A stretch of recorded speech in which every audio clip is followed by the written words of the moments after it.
Welcome to Flat Earth Debate, Uncut and After Show. I'm your host Nathan Oakley, and if you are new to this channel, or you've not done so already, then be sure to subscribe, hit the bell notification icon, and join button if you'd like to become a Nathan Oakley 1980 channel member and keep up to date with the Flat Earth Debate. If you would like to support the channel, there is a super chat that runs alongside each of these shows while they premiere, and there's also a PayPal, Patreon, crypto, and thanks button in the info box below the video.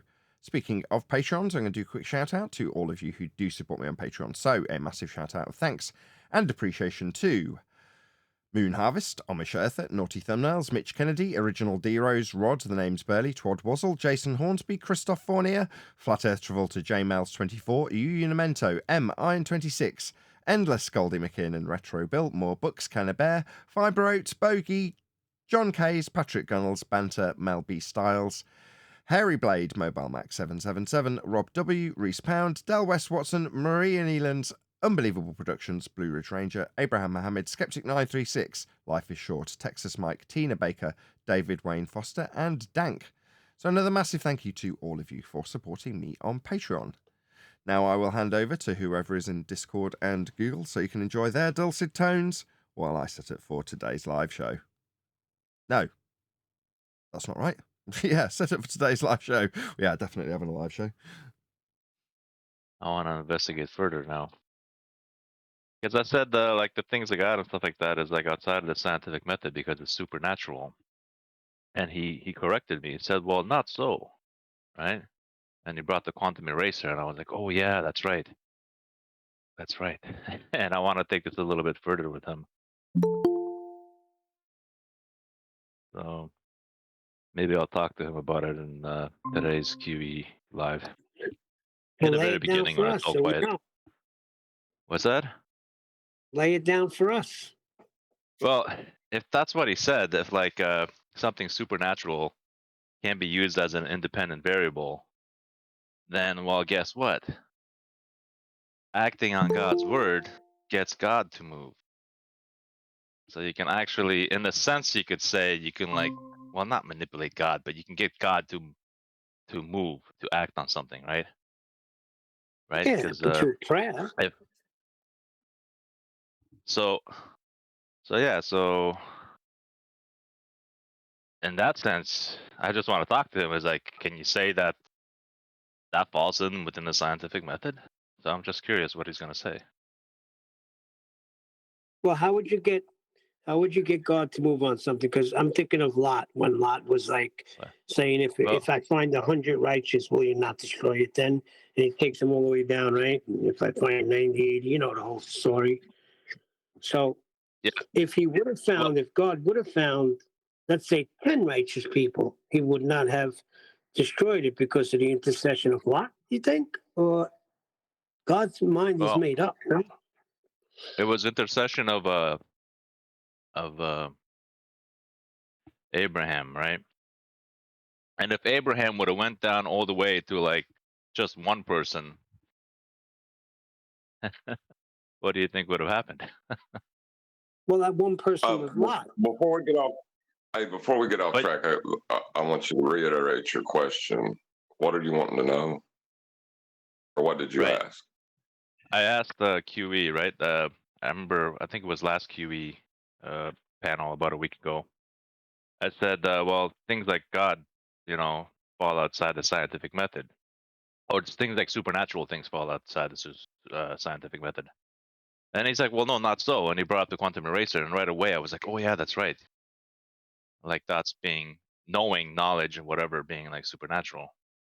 And then I was like, well, wait a second. I want to ask him this question next, right? Because this opens the door for this. Acting on God's word gets God to move, right? So in other words, it's not like wiggling, the independent variable like God, but it's like you could say it is like in the sense that like if you can get God to move on something, then does that kind of jive or something? Well, because remember in God's word, all the promises like go on. Yeah, the necessity for a repository of knowledge and information, right, which is God. the all-knowing. The necessity for that to be able to know and have a limited understanding of the world around you, that must be in place for the scientific method to begin with. So I don't know what you're doing trying to use this. You know what I mean? Yeah, how I'm you going to gonna tell vary you. and manipulate? I'm going to tell you guys. Just give me a second, right? Remember, the promises of God are what, Neil? Promises of God are yea and amen, but what are you going to vary and manipulate? Like in a quantum eraser, All right, hold double on. slit? Well, hold on. Let me get to it. I asked you a question because I'm going to lead with it still. Right. If you act on God's promises, He's going to fulfill His promises. Whatever He says in His Word that you can have, if you act on it and appropriate it for yourself, right? God is going to make sure He's going to validate what He said is yours. Are you following me? Excuse me, Nathan. In my driveway. Go ahead, Tent. Yeah, Nathan, What? I've got the review video for today. It's a three-parter on Astro navigation. You're going to need to go through all three parts, even though some of it is you're going to do your normal routine with me, which is really, do we need to finish this? Yes. That's why I set up yesterday's as the precursor for this series of three. Okay. You might be getting coffee. Oh, he's there. No, All I'm, right. I'm good. And just to Okay, wrap up, that's- remember, Neil, go on. No, God's promises are there when we act and repent and obey, and it's there for anybody. So we're the one that has to move. God's already spoken. Okay. So if we fall in line with God, then we get His promises. But He's also promised us suffering, that the world would hate us because they hated Him first. So it all depends how you look at what you're talking about. You haven't given us a clear context. Hopefully, you're not on this name it, claim it stuff. Well, God confirms His Word, correct? Yes, we will suffer for His name's sake. Yes, that's in there. Right. What else? That doesn't mean suffering as an evildoer. That just means we get persecution for Jesus' name, right? I just said that. Why'd you put evildoer in there? Well, I just want to make it clear for the audience, like Nathan does. The audience, right? if I suffer for His sake, am I an evildoer? Yeah, you're not listening. Right, but It's obvious. If I'm suffering for His sake, I can't be an evildoer. I mean, it's obvious. Okay, we But we're agree to still that. going Now, a little. what is the point of this, Righteous? Well, how do I put it? Remember, God confirms His Word, right? With what? How does God confirm His Word? See, I already know what you're doing. This is the name it, claim it crowd. You need to stop this. Well, God You need to said He stop putting confirms that. His You're Word, right? putting God in the box, and everyone's an evildoer because we're all sinners who get saved. So we're all evildoers anyway. You're trying Well, to put once you're God in the saved, you're not box an and say, He evildoer says anymore. this. Just allow me to finish. The name it, claim it crowd says God has to do what you ask Him if you have enough faith. Yes. As long as we pray according to His will, for His honor and His glory, the prayers get answered. Prayer is not for me to use God as a genie. Prayer is for me to get in line with God. I'm almost done, Righteous. I said He confirms His Word. I didn't say whatever you want to make up. I said His Word. Right, but the false prophets and false teachers say the same thing. His word says, whatever you ask in faith, He has to give it. No, if it honors and glorifies Him. Okay, Righteous, you know what? I'm done with you. You just keep interrupting. Yeah, but you're not addressing me. You're addressing these other guys. Address me. I'm here. Address what I said. I am addressing you, but you're interrupting me. And I'm tired of it because you don't do your studies well. You just see something and you run off with it. You didn't even know what hermeneutics meant the last time we talked. You're just pathetic as a researcher when it comes to scripture. Righteous, clarify what you're saying. So Kent is not believing that you're talking about the name it and claim it. Because that's what it sounds like to me too. So clarify. I said he confirms his word, whatever God said, right? For example, God's word says, if you believe on the Lord Jesus Christ, that God raised him from the dead, right? If you believe in your heart and confess with your mouth, thou shalt be saved, right? So that's one way God moves. Following me? Yeah. It goes a little more than Okay, well, that. that's scripture. Yeah, Yeah, but you can't just, you got people running around saying, I said the prayer of salvation, so I'm good, and living the way they want to live. So, Well, you got to. Go on, Neil. It goes a little more than that. When you confess the Lord Jesus Christ and you shall be saved, yes, and then there's fruit that comes along with it from that individual. Well, hold on. I want to hear the point though. What is the the hard line to this? Like, I don't want to hear a rebuttal yet. I just want to hear what's the Well, claim maybe when it comes down to it.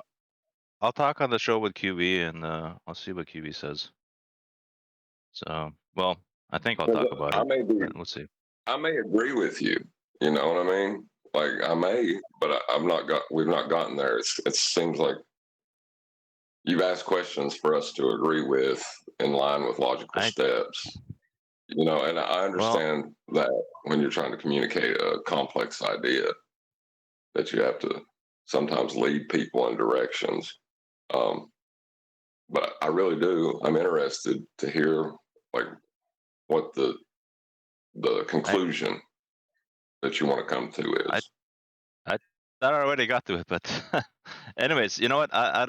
Maybe we shouldn't be talking about it. And Tent, are you still there? I want to ask you. I want to just say something quick to you. That's not Nathan Oakley, is it? Really? Oh, hold on a second. Tent? Yeah, I'm here.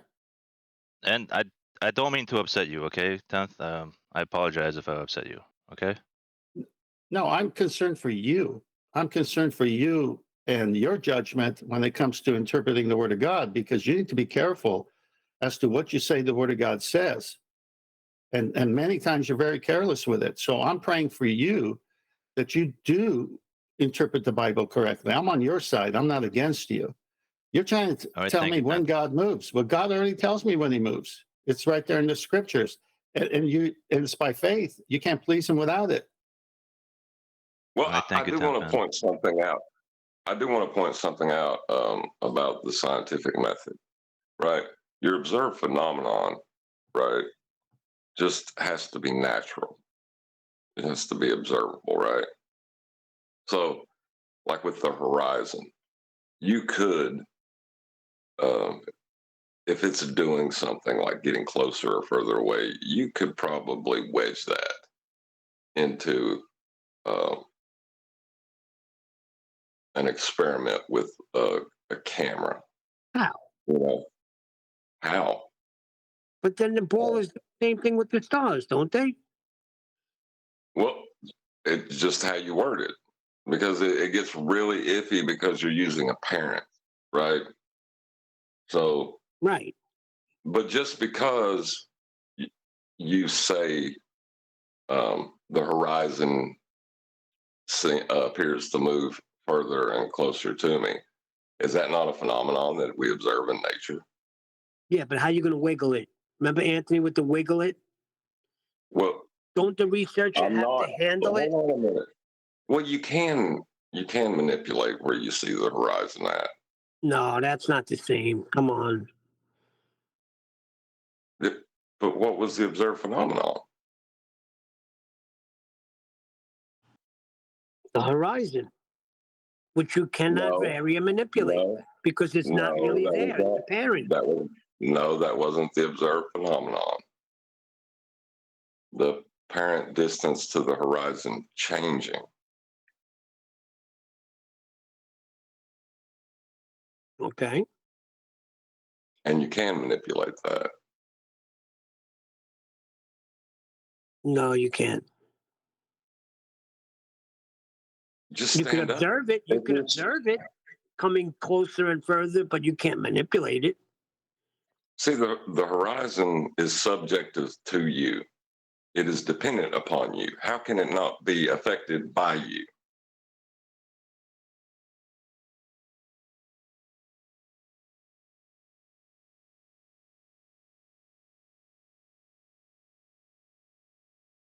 Yeah, but you're not physically manipulating it.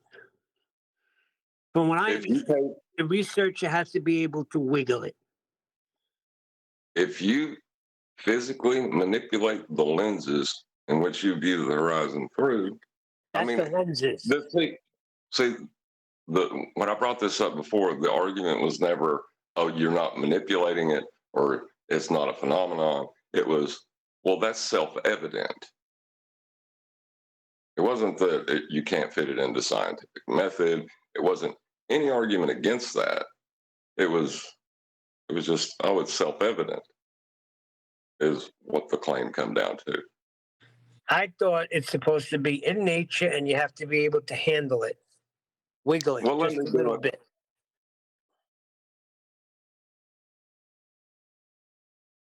All right. Let's say information, right? Can you manipulate information? Of course. Is information physical? Well, you said yesterday words are physical, so I'm going to say yeah. No, they're not. No, I didn't say that yesterday. Yes, I you said did. words exist in the physical world, but they are not.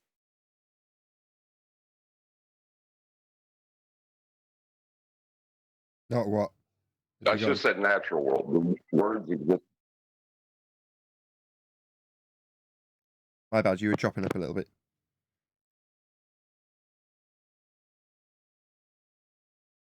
I think he's dropped and rejoined because that shitty mic he's got. Crappy mic, excuse my shitty language.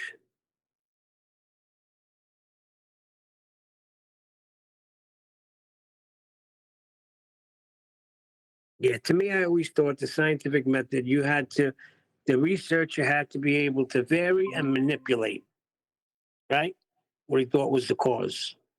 So how are we going to vary and manipulate the horizon? I don't get it. They do the Well, same you thing can with the use stars. lenses. You can look through different lenses and change where That's the not horizon varying and appears. manipulating it. The distance changing is the phenomenon, not the horizon, Neil. The horizon is an objective noun.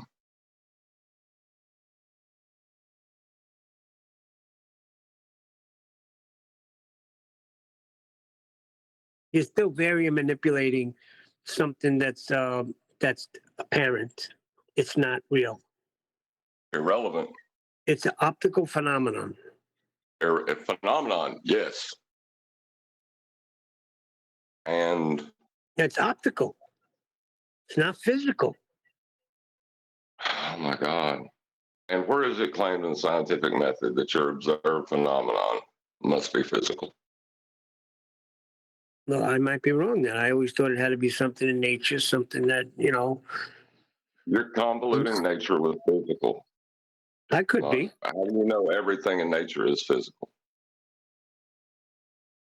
Well, I'm saying it should go hand in hand with the researcher being able to manipulate it. I mean, it has to be something physical. That's the way I thought. That could be. I'm probably wrong. Well, like boiling, it's an action physical things are taking, you can describe it as such, but can you put boiling in a jar by itself?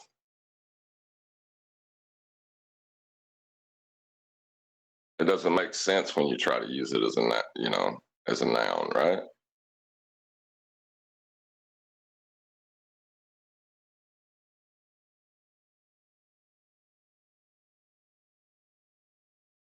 That wasn't my point about this anyway.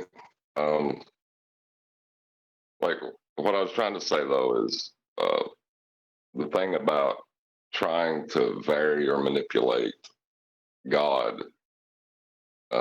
because that seemed like where this started in the conversation. I don't think like the idea of it seems so blasphemous to me that Yeah, you you ain't very I was manipulating God.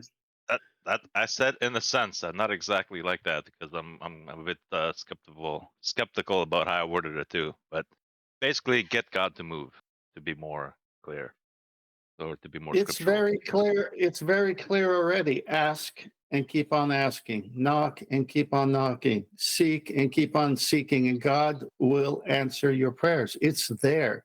What are you trying to say it is? There you go. That's it. That's it. Thank you. I'm intent, man. Thank you. Yeah. Yeah, it's Asking, very you shall simple. receive. Knocking, it shall be opened. So God answers prayers, right? Of course he does. There you go. He- So he's- that's getting he's- God to move, right? It all depends But what you hold on, mean. It all depends what you mean when you say get God to move, because the false teachers use that a lot. So this is why my antennas went up when you were using those same words. I tell you what, God does answer prayers. I've seen it in my own life, but He never answers them the way you think He's going to. Well, prayer, You ain't prayer, gonna be able to. prayer You is know what I mean? to, yeah, prayer is for us to align with God's will, not the other way around. God's will is that you get saved. God's will is that all men should repent. God's will is all these things, but we have to respond by faith and ask. Correct. There's also another way I heard it. Like God already moved. We just gotta Now you're act talking. on what He moved. There's also that. You like that, Exactly. Neil? Now you're talking. I said, now you're Okay. talking. God has already moved. It's I don't know what you mean by that, because it's been used in the opposite way for false teachers and preachers. So I'm I'm going to tell very you. Well, I'm going to tell you in- how I in the say sense- it. God already moved right. Christ was the Lamb, suffered, right, before the foundation Yeah, of the and earth. let me give you an example. These false teachers get on and they say, if you give me $1,000, God has to move on that action of faith, the seed you planted. This is how they use God moving. This is why I'm very careful when people say, I could do something to get God to move, when I look at it the other way, scripturally. Yeah. Don't ever ask God for patience either. No, you get trials immediately. Don't Or, ever ask God. or you'll get accepted into medical school. Immediately. Right? You ask him for patience, you'll get accepted into a medical school. Nice pun. You get a doctorate for that pun.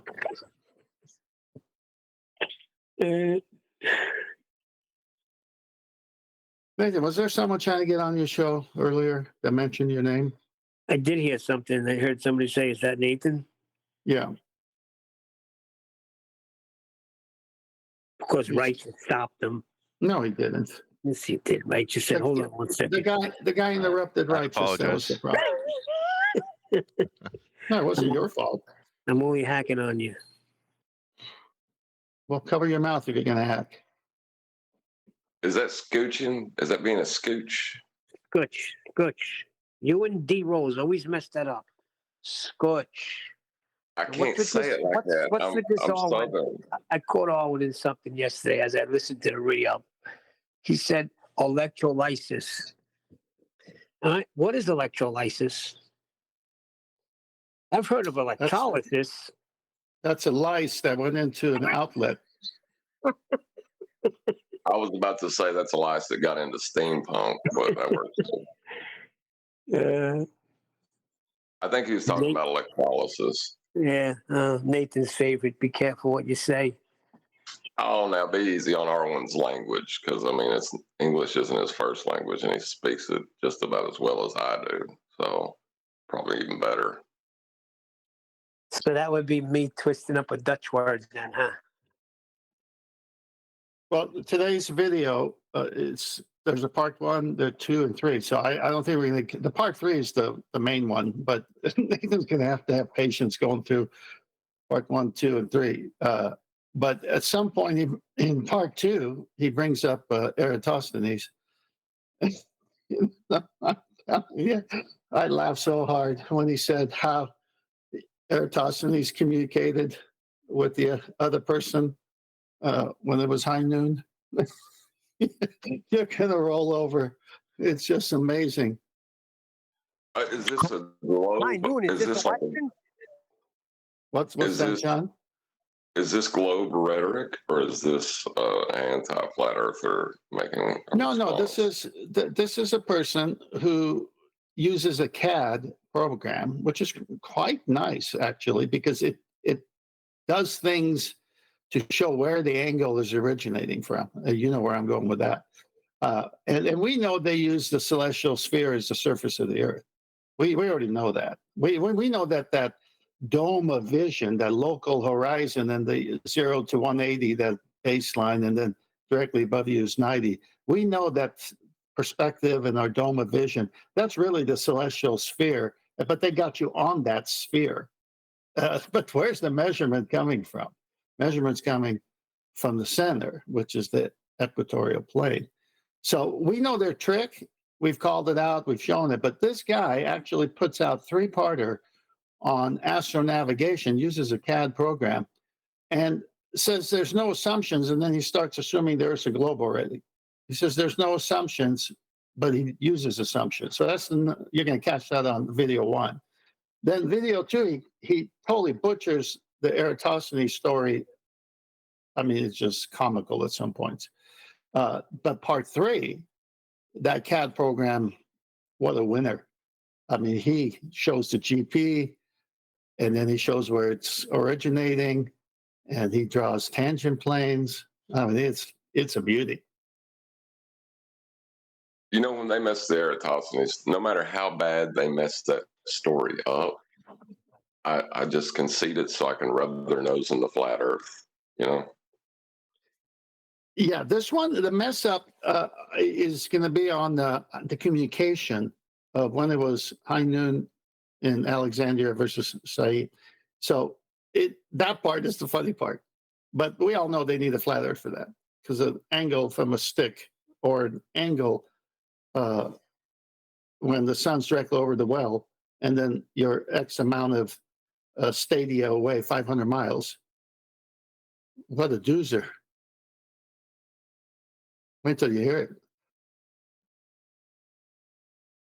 I'm already. I like some good old like the NASA videos. Now that I understand All right, how it so works, hello everyone. I go back and watch that. Hello. Hey, This John, is I my think this is tutorial on astronavigation for beginners. It's Oh, a that's very this basic guy. tutorial. If you have no idea what astronavigation is, and you're just interested in knowing how matter He's queuing it up. I thought that was someone coming in. Sorry, John, go on. Old NASA videos, what do you say? Oh, well, I watch them like now, not the astronauts in space, but them giving their explanations of how they got there and stuff. Like, it's kind of been a little hobby of mine, just listening to it in the background. It's like a comedy almost, you know, because you can hear it. Like, once you hear it, you'll never stop hearing it. You know what I mean? Yeah. Like, once you see it, you can't stop. The dancing bear doesn't stop dancing just because you see him, you know? Yeah. So, it's kind of funny now.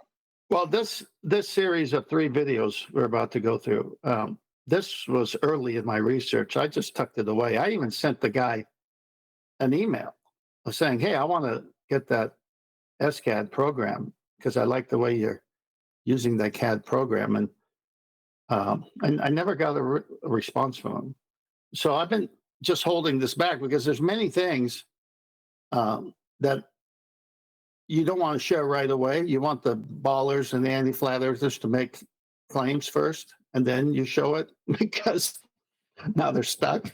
So this has been on the shelf for a while, but we're so far along in the understanding of this that it's a good time to bring it out.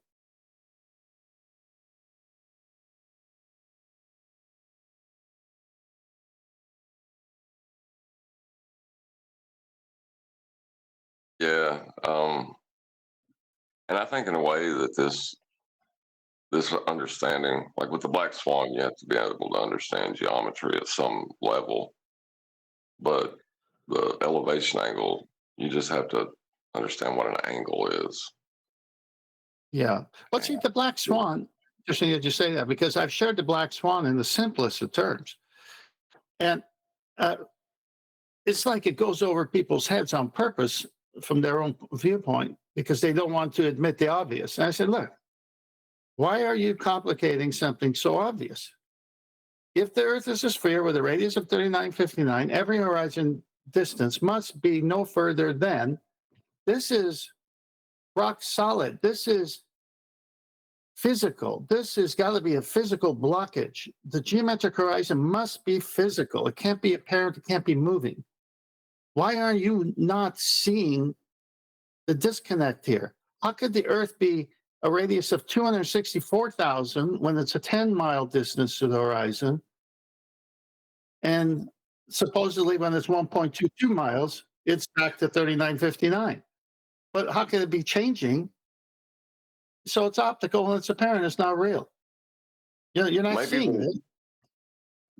Maybe there's a disconnect between a sphere and geometric horizon for them, you know? I think it's worse than that. I think it's a purposeful denial of the facts because they can't handle the cogniz. See, when you're able to see, when you're able to see the truth, you say, "Oh my gosh, I can't believe I fell for that." Other people say, "Well, no, there's got to be an answer for that. I mean, there's no way I could fall for that. No way everybody could lie." So why did they go there when it's obvious?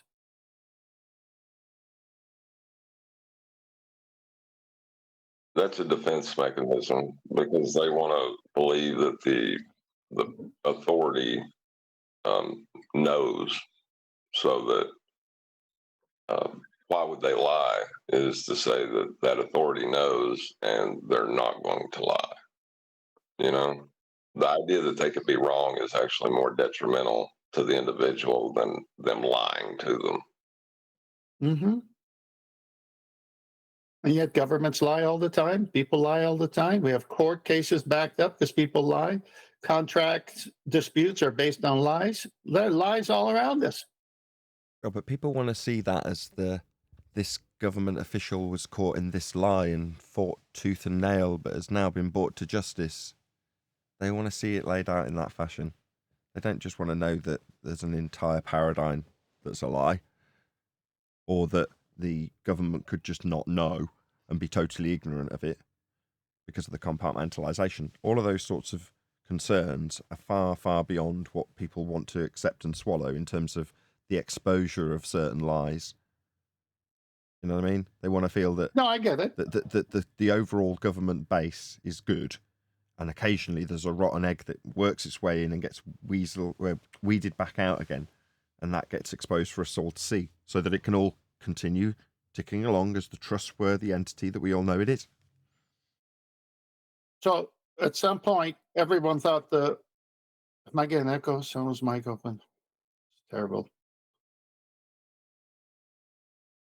So at some point, angle measurements meant one thing, and now angle measurements haven't changed. It's just not being done from the surface of a curved sphere because it can't. It's down from the center.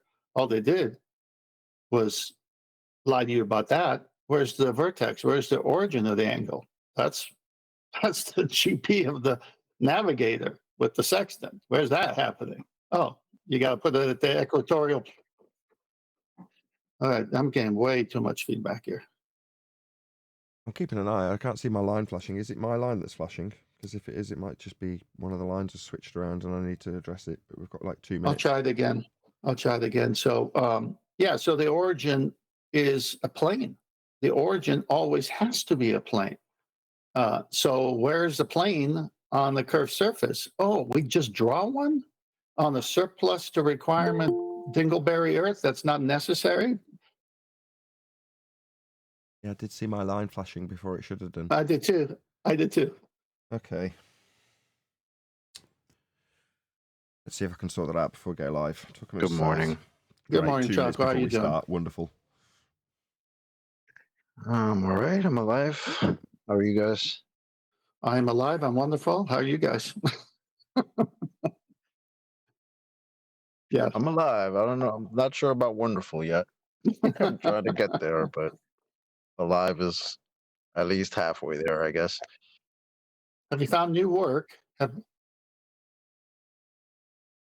I'm working on a couple of things here and there. I might end up getting something a little bit temporary for now, but yeah, I'm still kind of looking for something more permanent.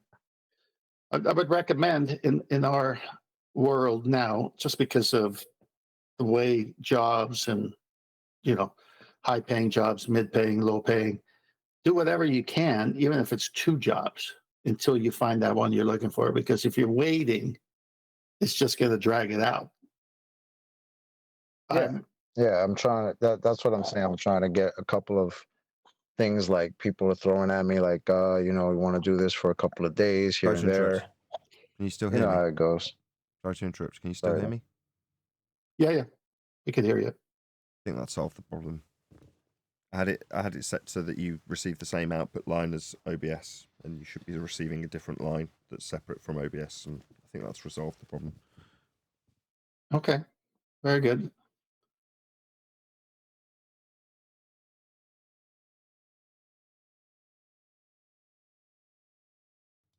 Let's get it going.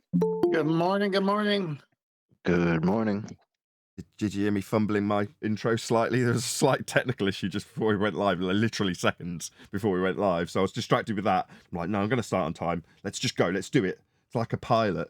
If you ever hear pilots, they've got this in-air mentality. It'll all resolve itself. We can just get the plane in the air. Let's just get off this tarmac. Let's just get on with it. It'll resolve itself once we're up there. And sometimes it doesn't. In this case, it did. We're flying. We're cruising.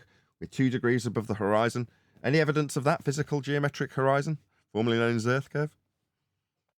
I don't know, but John said you could put it through a scientific method.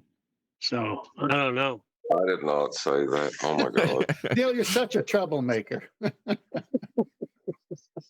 Look, you should, as well as anybody, know what can and can't go through the scientific method. I listened to the conversation, Neil, but it's now worthy of live debate and live discussion. So what's step 1? Observe a natural phenomenon. Okay, well, you tell me, is the horizon a naturally occurring phenomena? Yes, I think it's an optical phenomenon, but it's still a phenomenon. Okay, so therefore you can hypothesize what is the cause of that effect then, can't you? You can put it into a scientific prediction, can you not? Of course you can. So you can suppose that you can vary and manipulate, as a researcher, something that is real and formulatable into the suppositional statement of cause for the effect of a horizon. Okay, go on then. But that's the thing. How are you going to do it? How are you going to vary and manipulate it? Manipulate what? So then you can't. Hold on. The Manipulate what? horizon. No. No. That's your dependent variable. Now you're trying to induce that as an effect. So while it will vary, i.e. it will happen if you're calling it an effect. If you're saying the horizon's an effect, yeah, you're going to make it happen because it's something happening, isn't it, Neil? Yeah, but how are you going to make it happen? He already answered that. Stand up. No. But the horizon, Neil's not quite there yet. Neil's saying you can't vary the horizon. I'm saying no. If you're going to put this into a prediction that's scientific, you don't vary the horizon. You vary and manipulate an independent variable presumed cause of the horizon. If you're going to call the What's the horizon an cause? effect. That's what he's asking you, Neil. Earth curve. What is your presumed cause that you're going to manipulate to try to create your dependent variable, which was your observed phenomenon, which was the horizon? which is Then a I got it noun. mixed up. Then I got it mixed Nobody, up. hold on, John's got it. Yeah, Did anyone else hear John? If not, don't say it again, John. Just let him fumble It's a on. noun. I heard it say it. He said it in the Damn. pre-show before too. Oh, well, I'll just ask the question. So we No. are going to call the horizon a phenomenon then? No, so then why did we have this whole conversation? You had this conversation in the pre-show. Wait a second. No, notice what's happening. No, I got to come back. John said it wasn't the horizon. What'd you say, John? It changing its apparent distance, or Okay. the distance to the horizon changing. You could take Right. apparent out of it, really, but that's the phenomenon, not the horizon itself. Yeah. Yeah, I but take it are back. appearances legitimate, or are they appearances just in the perception? Doesn't matter if That's it's why I removed it. it doesn't matter if it's in nature and it's something happening, then it's a phenomena. It's a naturally occurring phenomenon. That's what defines it as a phenomena. Why is that happening? I ask myself. If you look at something and ask yourself that question, I wonder why that's happening, then you can assure yourself that you're dealing with a phenomena. If you just look at it and then describe it as something, noun, then no, you're not trying to establish why that happened. When you look at a tree, it's just a tree. Why did the leaf fall off the tree is a phenomena. Tree isn't. Okay, so then the horizon is not a phenomenon; it's an optical phenomenon. No, it's I'm confused. concrete noun. That doesn't mean it's a concrete thing. It doesn't mean it's got a postcode. So it's the same as the Earth, then. It's like saying sphere. No. It's just a word that describes something, as opposed to something What's happening occurring. at the horizon? Well, if something is a happening at the horizon, Neil, then that will be our phenomena, and we'll try and induce that effect with our independent variable being varied as a suppositional cause of the effect yet to be validated. That's how science works. We all clear? Any Clear. scientific evidence of gravity? As we're on science, why not? There never That's was. another. It's not even anything anyone experiences. Mm, Not According to to go my- back to the prior question, but I did hear before that the horizon had an address. I said it hasn't. I said it's when you have a concrete noun, that doesn't make it concrete. It hasn't got a postcode. Oh man, I thought it did because they told us at some point that boats and buildings were disappearing behind it. So to disappear behind it, it would have to be somewhere. I wanted to write But- to it. Dear Horizon, I've lost 2 stories of this very valuable building, and the Globers say it's your fault. RSVP Yep. Nathan Oakley. Well, speaking on of the gravity, If you've lost something to a building, it's a just so story.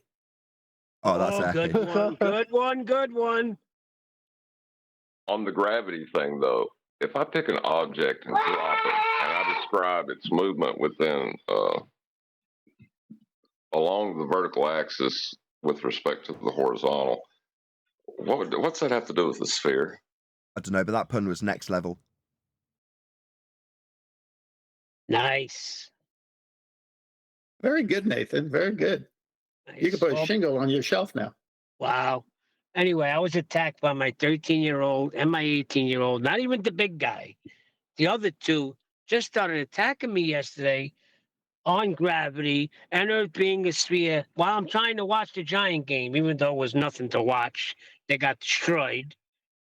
But where's this coming from now? Where's what coming from? The attacks by my kids. Oh, I'll that's tell you where it's coming from. I see. You're trying to. I got you. The scenario is you're just trying to watch the ball game. You're a flat earther with your feet up, your slippers on. Suddenly, poke, poke, poke. The little sods start asking about gravity. What's with that? Correct? Yes. Right. It's their own cognitive pain. They've had a little flash of, maybe that doesn't work. I don't like that. That's my dad's fault. I'll poke him. Yeah, but I think it's coming from this freaking phone, the internet, the TV, all of this heliocentric nonsense that's getting thrown at them.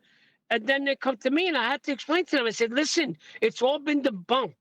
That horizon that you see, I broke down the black swan for them as fast as I could. Well, then you're going about That's it all wrong. gone. You're going about it all wrong. You're giving a man a fish when you need to give him a fishing rod. So teach them Well, discernment. I went to gravity. No, the only thing that'll help it is the reasoning, the logical reasoning that they go through to get to their conclusions. I say it all the time. Precisely. Can't Absolutely skip this step. perfect. I was going to make that point when I was talking about fishes and fishing rods. Teach them discernment. Teach them how to look at this stuff at a base level. Teach them primary source research. That's what you teach them. Don't teach them that the horizon's not geometric. That's giving them later. a I did tell him that. I asked him, I said, are you getting all of this from what you learned in schooling and what you're getting on TV and what you're getting in the internet? Have you proven any of this? Have you validated any of this? That was my first thing. I know all of that. Well, They're Also, going the with answer, consensus. the answer is simple. Leave them to their pain. Well, Yeah, but since they're don't your bother kid, me when I'm trying to watch a game. Well, that's what I would say. Don't bother me while I'm trying to watch a game. I'm sorry you're suffering cognitive pain because you're not logical. Man, leave me alone. My Giants are down. Well, that's his problem. He should have taught them logic and reason. That's Neil's bad, right? He's too busy watching football games. Anyway, shout out to me. Mario knows it's G. I don't know why it cuts off the rest of the name of the person.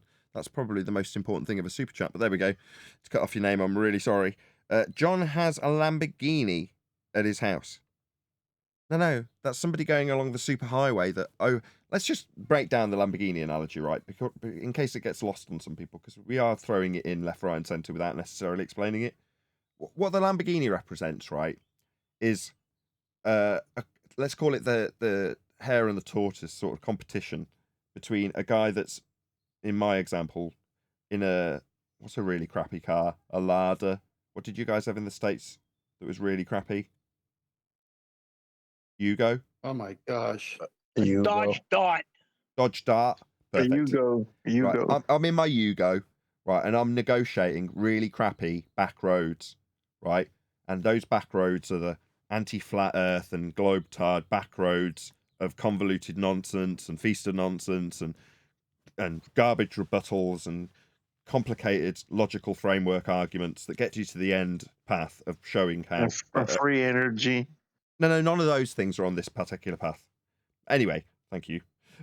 You get to the end of the path and it's proving that the earth is flat. Okay, it's taken quite a long time. It's been a very good battle. The car's been very unreliable.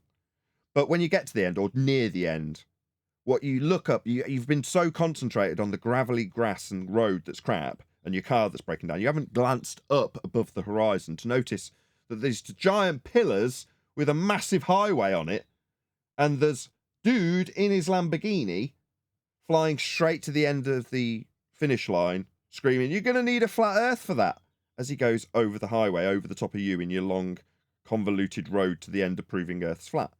Now that's John in the Lamborghini, because John is the one currently pointing out almost every example, normally comically after I've gone on that long, convoluted path of explaining they're affirming the consequent and how they assume that they've got a drift to be assuming to then deny the drift that they haven't got. John will come along and say, where did you get your axis from?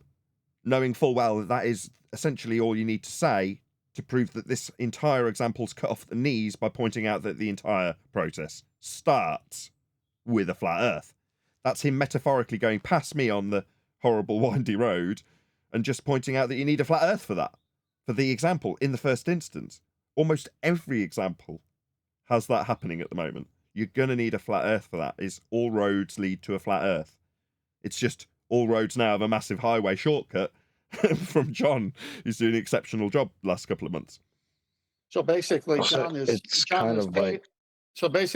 paved the way. Well, it's kind of like it's not really all roads lead to flat Earth. It's all roads start with a flat Earth. That's a good one. You're right. And to just close up my son's thing was, the last thing he said to me was, well, God's word says, and God made the firmament and called it heaven. So that means it's the air. That was their final rebuttal to me. Jesus card on you. Good. You're going to need a container for that. Just be sarcastic. Thank you, biblical scholar. Everything leads to flat Earth because that's our reality. We live on a plane. And so they, like Andrew Thomas Young would say, all my refraction calculations were done on the plane, but we know the Earth isn't flat, exclamation point. So we're going to do geometric considerations. So right there in one sentence, this is the denial of the ballers and anti-flat earthers. for us to get anything, we have to treat the Earth as flat. But after we do, we're going to make it a globe because it's not flat. You watch, You need some. sorry to interrupt. Neil, do you watch Paula's channel with your kid? Oh, I haven't in a while. Okay. No. It's like a Sunday thing for us. It happens to be on around tea time. And while all four of us in this family are all sat around eating, I put Paula on. So she won't get much chat out of me for obvious reasons. I've normally got my face full of food. But my point is, we will, as a family, listen to Paula. Now, the reason I like to have my wife listen to it is because she's a little bit feminist, to be perfectly frank. Not that that necessarily appeals to my wife. She isn't. But, you know, it means that she goes, oh, sure, right. She's for the girls. Gets her attention every now and again. In terms of the kids just overhearing it, I doubt they're going to take in hermeneutics and various other aspects that Paula's covering in Bible literalism. But the fact is, what she is doing is going through the methodology of a very good historical research standard. Like, exceptional.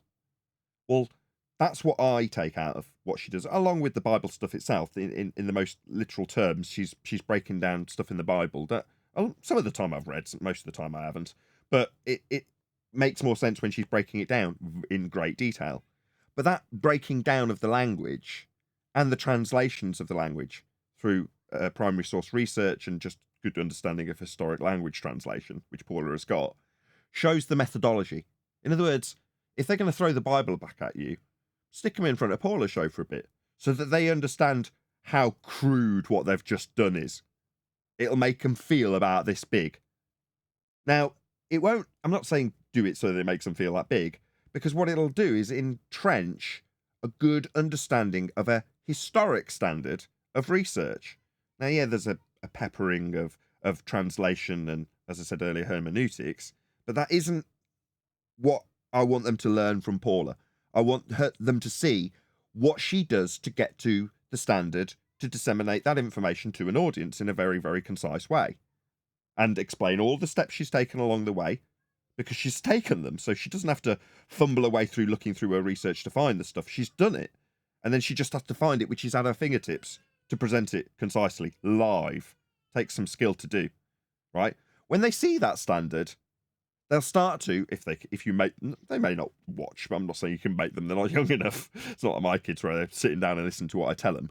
I'm just saying, if you encourage them to watch Paula's show, they'll get an idea of the type of standard that's expected here. It's a different standard. It's a historic standard on Paula's show on a Sunday, but it doesn't matter. It's just the standard as far as I'm concerned. That is the standard we should all aim for. And no offense to your kids, but they're a mile off, and they need to be shown how far they are off in terms of their discernment. And right, by just throwing that word firmament around, they need to sit in front of that and listen. But Neil, God is in heaven. No one doubts that. And it says God's throne is above the firmament. So they're done already. Yeah, but my final thing, and then I'll get off this. I told, because they said something about flat. We don't. I said, when have you ever experienced in your life living on a ball? Just tell me when. Okay, as much as I time. want to get into general flat Earth discussion with your kids, much appreciated. But yes, let's move on. Any evidence you can have as we're talking firmaments? Gas pressure without a container. Negative. That's the next thing I said to them. Can I go back to gravity for just 1 second? Feel free. When your kids talk about gravity, if you really want to mess with them, pick up something and drop it and say, that required a flat plane to describe it. Yeah, they'll be lost in the sauce with that one. You'll get that glazed look. Paula's in the chat. Yep. But Paula, please, hold on. I just want to appeal to one of my mods. Paula's one of my mods. Please spam your own chat link to one of your Sunday shows, Paula, if you would. Because I want to plug you. In this instance, I'm advising Neil to go to you, but as you're in the chat right now, it'd be nice if you can just stick your own link in so that people can go to your most recent Sunday show, which I also watched, as I do typically. Like I say, didn't leave much chat comments because I'm eating normally when I'm watching your show with the whole family. So that hopefully portrays the type of what's the word? Enthusiasm I have for Paula's show. The fact that I'm prepared to stick my whole family in front of it. There you go. Anyway, can't get much better of a plug than that, if you ask me. Best be grateful, I Paula. know a guy who used to listen to your show as he jogged with his wife, but he later turned around and called you a scammer. What's wrong with that dude? Let's not discuss Jaren right now. Jaren's a little bit salty at the moment because I pointed out that this channel has more views than his channel. Now he's really salty. You know, tell him that he doesn't have the slightest idea what science is. Total indifference, couldn't care less. Tell him that you've got more views than he has. Suddenly he's really salty, sending me loads of messages. Well, that should tell you. Seriously? Yeah, seriously. The last time this happened, right? The last time this happened was with a guy called, I think he was called Geo Streber. And what he did was he went to one of his videos that he'd got over 1,000 views on. And he went, look, my video's got over 1,000 views in the last 24 hours. That's how long this show's been out. You've also had a live show within the last 24 hours, and it's only got 600 views. Therefore, I'm more popular than you. I'm like, you having me on? This channel at the time, let's say it had 1 million views. I don't know how many it had at the time, but let's say it had 1 million. I'm like, the channel's got 1 million views. Are you having me on? You've done one show that's done okay on your crappy little channel, and you're telling me you're more popular than I am? Well, no. All YouTube cares about is 2 things. Views and watch time. That's it. That's the only metric they care about, because it's the only one that's important. How much are people watching you? How often are they watching you? How long are they watching you for? In other words, how long are they staying on our website? That's YouTube. If you keep them on your website for longer, clicking back on your videos, good. That's all that matters. It's the only metric that counts. I learned that immediately. Anyway, now some people, like me, have to work 10 times harder to achieve more than someone like Jaren. That's right. I have to make 10 times the number of videos. I have to work morning, moon and night while he basically has a very easy life on YouTube, doesn't have to do a great deal. But I'm still more successful than him. That's the bottom line. Views, YouTube, watch time, that's it. That's the only metric they care about. Now, I know this. I also know that it'd be lovely to not have to do 10x the work to outperform Jaren. I'd love to only do 1/10 of the work and achieve the same result. But that's not me. Yeah, I know I've got a little channel. I know I've got to work 10 times harder to do better than Jaren. And I have done better than Jaren. That's the bottom line now. But he's really salty about it. So he wants to compare what? Number of concurrent viewers on one video? Who gives a shit? Nobody cares. The only metric that counts is views and watch time when it comes to YouTube. How long are people staying on the website is all that they're interested in. How many ads can we offer up to them? That's all they care about. Yeah? Well, in that respect, I'm winning. Why? Because I've worked 10 times harder to achieve it, which is why I get more salty when I get called a scammer. So what? My 10x the work for your 1/10 the work means you can start calling me a flat earth scammer? What bloody outrage, you lazy sod. No, I've worked 10 times harder to achieve more. But you want to quantify, or Jaren in his messages wants to quantify it in terms of how popular his individual videos are. Yeah, you don't have to work as hard, Jaren. Yeah, I work harder. Now, Nathan, not only that, but you have what, 25,000 plus subscribers. He said he has 160,000, and so you got to take that into account as well, and you're still beating them in the analytics. Well, I don't think we should get drawn too far into this. The fact that Jaren is upset that his appeal to consensus failed is like, I don't think Nathan's view count really matters as much as Jaren thinking it does. You know what I mean?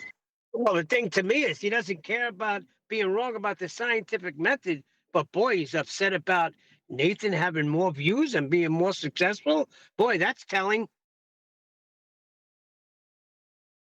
Yeah, he's appealing to consensus, but then it failed. You know what I mean? Yeah, Jaren's whole shtick is unfortunately he's got the numbers. Unfortunately, what the heck?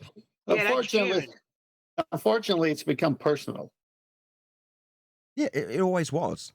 I know Jaren. I've met Jaren. I've shook his hand.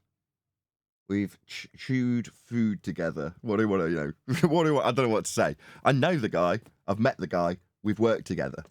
So, yeah, I'm going to be salty. I'm going to take it personally. And in this respect, I'm just having a little dig. If you want to get an idea of how influential someone actually is, based on metrics, go to Social Blade. Just type in someone's channel name and you can see how they quantify overall social impressions or influential metric, I don't know what you call it, but they just give you a rating. Well, if you actually put Nathan Oakley 1980 into Social Blade and then you put Jeranism into Social Blade, we both get the same exact rating, B-. In other words, in terms of social influence, me and Jeren are about the same. Now, they don't care that I have to work 10 times harder than Jeren to achieve that. They just go, yeah, you're about the same influence as each other. And that's the reality. I have about the same amount of influence as Jeren does. Like I say, does it matter? I work 10 times harder to get that. You're looking for you broke bread with him. Hold on. He said chewed food. You broke bread with him. Broke bread with him. That's the term I was looking for. But the thing is, like, they're quantifying influences view count. But if you think about it, we have a lot bigger influence than that, because look at the way people react to the arguments that have originated from this panel and how many views they get. Because the responses to those arguments are not helpful to heliocentrism at all. No. Indeed. Anyway, enough of the bitterness. Not that it is. I have one comment. Okay. I was going to move on to the video, but go ahead. All people can talk about, especially in the politics server, is the black swan and how they don't see any practical way of actually measuring curve. That's what we've done. Congrats, guys. Well, thank you for that. It's nice to the black swan is alive and kicking. Hello, Adam. Afternoon, guys. Good to have you. We're going to get into this video. So this is recommended by 10th, and as always, there's been a link go by already in the live stream chat, but it's going to. I already knew it would be too much of a faff because this is coming from a playlist. Nevertheless, the videographer is called Aswan Korula, Korula. Korula. Aswan Korula. There you go. Said his name right at least once. Better than I normally do. So yeah, check him out. Hopefully one of the moderators will go back up the live stream and grab the link to the video. In this case, it's part 1 of a series, which is Astro Navigation for Beginners. So we're going to get into this. I don't know if 10th wants to give us a little preamble. He normally does. Do you want to give us a little preamble on why we're covering this? Yeah. Early on, I ran into this gentleman's channel and enjoyed it. I said, I'll save it for later. And now that time has come. He uses a CAD program, much like Rob Durham did. And we're going to find out precisely where the origin of the vertex and the angle comes from. Oh, he didn't give me enough of a preamble. I was going to see if I could do because I didn't see a mod getting it. Oh, there it is. There's a share button. Found it. Okay, so I will do the proper full shebango.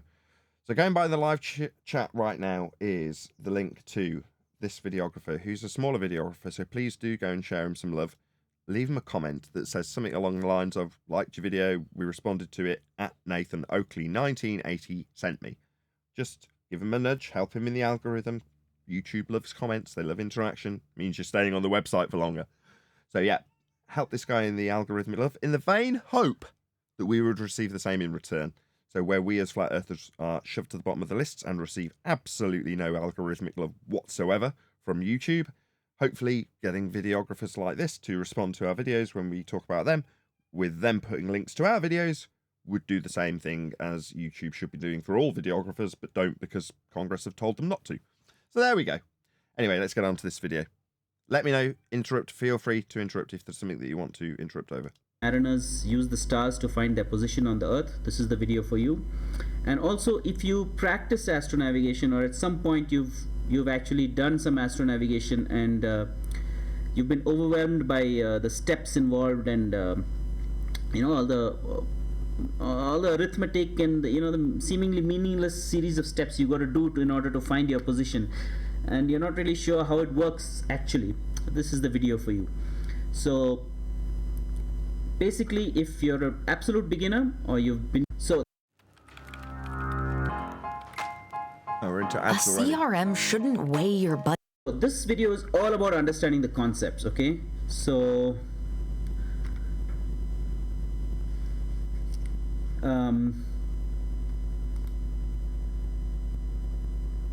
Unfortunately, I can't do anything about the 60 hertz mains buzz or him overloading his microphone. That's his bad. I can't do anything about that. yeah, let me just start my annotation. Okay, so this is all about the concept. So I am not going to be telling you how to open a nautical almanac, how to... Can you guys hear that? That'd drive me nuts if that was on my video. The 60 hertz transformer hum. Can you hear that? You can hear room noise and transformer hum and mic clipping. This is already making my skin crawl. When you ask Nathan, we never hear it, but then when I listen to the show again, then I hear it. Let's just let Brian in. to look up values in the almanac. I'm not going to tell you about site reduction tables or how to go through these tables with these numbers there, and how to pick out the right number and then put it into your calculation sheet, do the arithmetic. I'm not going to be talking about any of this, not site reduction tables. I'm not going to be talking about sextants, but I will be talking about a clock. So of all the things you're probably used to while doing astronavigation, and those of you who haven't done any astronavigation, you don't need to worry at all, because I will not be talking about any of these things, right? This is all about the concepts and just understanding the concepts. But I will need you to understand the clock. So that's probably the only prerequisite you need to understand this entire lecture. Right, let's move on. Okay, you're probably going to need a pencil and a piece of paper, because well, it's just easier to understand things when you will. If you just try to listen to what I'm saying, you will not learn anything, which you can just download off the internet. And I'll be using these 3D models like you can see here to present the ideas across to you.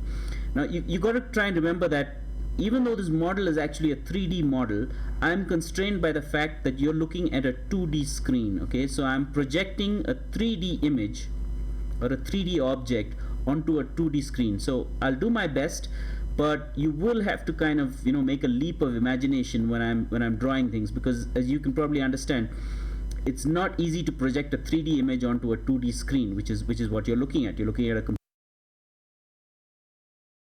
So far, a lot of apologetics for what he's not covering, but there we go. Computer screen, okay? So hold on. He you need did to say use your that imagination. by listening to him, we won't learn anything. So No, the context, Okay, the we've gone from- context there hold on, was hold on. you learn more by writing down. Okay, we got that. Your mic's all distorted too, Arwin. Just back off your mic a bit. When I draw lines and things like that, okay? So this is what I'm using, OpenSCAD. All right, now I will be uploading all the 3D images.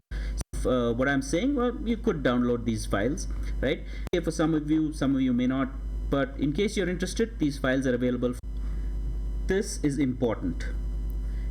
In this tutorial, we will assume nothing. So you can just come in here with a blank slate and Pause. with no Pause. assumptions at all. Pause. Okay, this is great. He says right here, we're not going to assume anything. We're not coming in here with assumptions. And then watch the assumptions build up. Just a little note here. No previous knowledge needed, and at the end of it, you should understand how astronavigation works. No previous knowledge. He's already said that we're going to be talking about a clock, aren't we? So I can only assume... No. What? Go on. Yeah. Let me explain. Yeah, he says, look, I'm not going to go through the sextant, the nautical almanac, site reduction tables. I'm going to share concepts. So this is key. It's just the concept of how the whole thing must be to work. Then he says, but there's one thing I am going to talk about, and that's time, a clock, okay, because he wants to use time, okay. And then he says, get pencil and paper, follow me along so that it sticks in. I mean, it's going to be hard for you to remember unless you take notes. And then this point, I'm not going to assume anything. I don't want you to have any assumptions. But when he starts his talk, he assumes the sphere right away. He assumes an R value right away. Let's just jump right into it. All right. The first lesson, okay? Lesson number 1. Light rays from distant objects reach us as parallel lines. I'm going to say that again. If you have a distant object like a star. That was an assumption. There are light rays do not exist. So them traveling, whatever rays don't exist. So assumption number 1. Well, parallel light rays, right? No evidence of that at all. Well, they don't. According to Rumpus, you can act as if they exist. Yeah, they don't claim parallel light rays. They claim they're almost exactly parallel because of the size of the sun and its distance from us. That they're almost exactly parallel when they reach us. That's the claim. Yeah, but that's with the sun. With the stars are even further away, so they should be perfectly parallel, or they wouldn't reach us. Right, there are no light rays reaching us, right? Light rays are in existence only in things like ray tracing. If you're a gamer, you'll be familiar with this term, right? These are concepts. There are no light rays. John said it first. Nobody listened. Do you want to just repeat it again, John? The assumption it was that there are light rays from distant stars. That's the assumption he's made that it was objectively false. Or the sun. I agree. All right, and that is emitting light. Okay. That light will eventually reach our eyes, or it will reach the earth rather. Okay, and when it does reach the earth, these lines will be parallel to each other. So again, it's got light traversing mediums reaching Earth. Dangerously close to an assumption there. So these are the 3 takeaways. This is very important. All right, this is the foundation of astronavigation. Light rays from distant objects reach us as parallel lines. And I'm not going to do a rigorous proof here or anything, but I'm just going to give you a vague, just an understanding of what I mean. All right, so here's a light source, these 3 light bulbs, okay? And here's your eye, all right, as you view it. Ed? Yeah, the whole globe claim of parallel light rays is debunked by the moon shadows. Because they can't claim that the sun is that big and far away. If the full moon gives them within their model, and it does the exact same shadows. So I could claim within that paradigm, I could claim that the moon is that big and far away, and the sun is small and local, or they're both big and far away, or they're both small and local, and they wouldn't be able to debunk it. Actually, to claim that they're both small and local, it would be the most undebunkable claim you could make there. So Okay. even within their paradigm. Go on, John. But how will we know how will we know whether they're parallel, divergent, or convergent? Oh, by doing what are we going to measure? Oh, well, we're going to do it as depicted on screen here, with us seeing the side of our own eyeball and then an orthographic representation of light sources. So observer on the left, light source on the right. Does this all seem familiar to anybody? Yeah, it's their paradigm. Orthographic. Well, hold on. The light rays coming in, what are we measuring in reality? Like, I know there's going to be a depiction of it. Shadows. What is he calling? Shadows. He's measuring the length of the shadows to get what? He hasn't told us yet. He hasn't told us yet. We're assuming he hasn't told us anything yet. Let's just listen.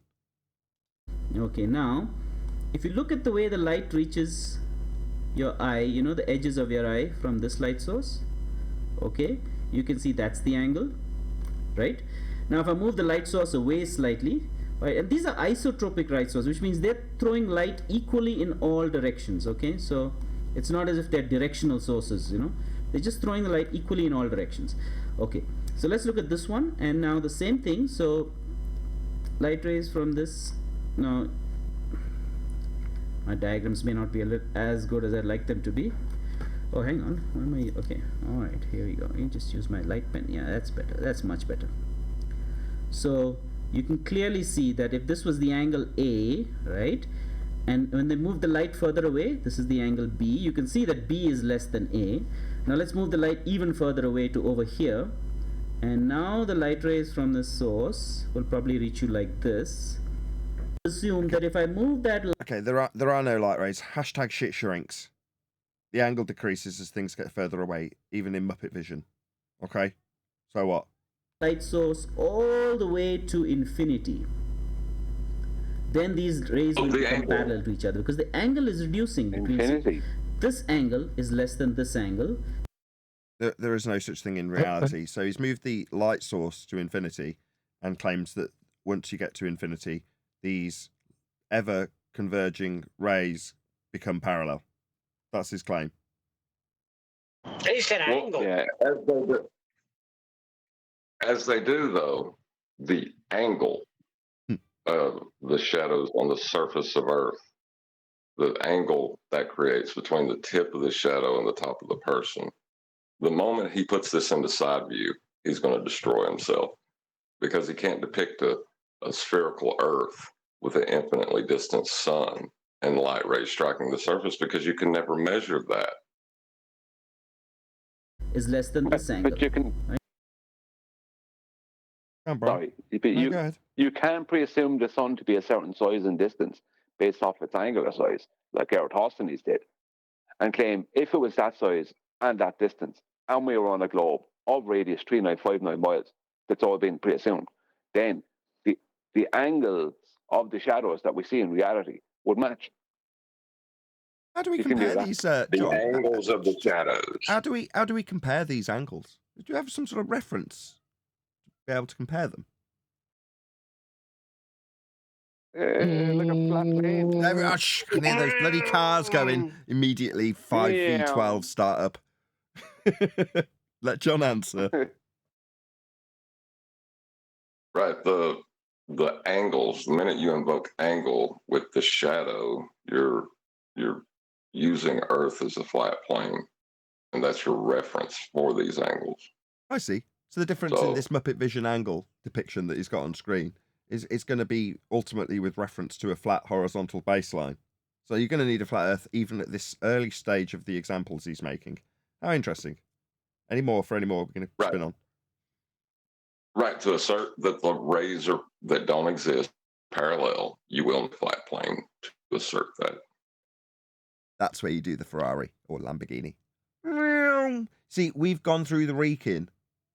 Yeah? 5 straight minutes of it on this one slide. And then John comes along. It wasn't John in this case, it was me prompting him, but the same thing applies. It's John's example. I've just cottoned on how to do the trick. Copyright Nathan Oakley, 1980. Right, so C is less than B is less than A, and so if I go out to infinity, eventually that angle will become 0. And so if the angle between the two lines is 0, the two rays of light, then we say that they are parallel to each other. So this angle here is 0, right? And the object is at infinity. Okay, so I hope that's clear to everyone. Can I just pause that a second? What is that clear? The whole string of assumptions you've just made in Muppet Vision after declaring quite boldly that you were making no assumptions. Are we all clear on the assumptions we're going to be making? Is that what you're asking us? Whether or not we're clear on it? Oh yeah, we're completely clear on every assumption you made, and we pulled it apart at its foundation and pointed out you'd need a flat Earth for it. How interesting! Go ahead, Brian. Yeah, this is incorrect.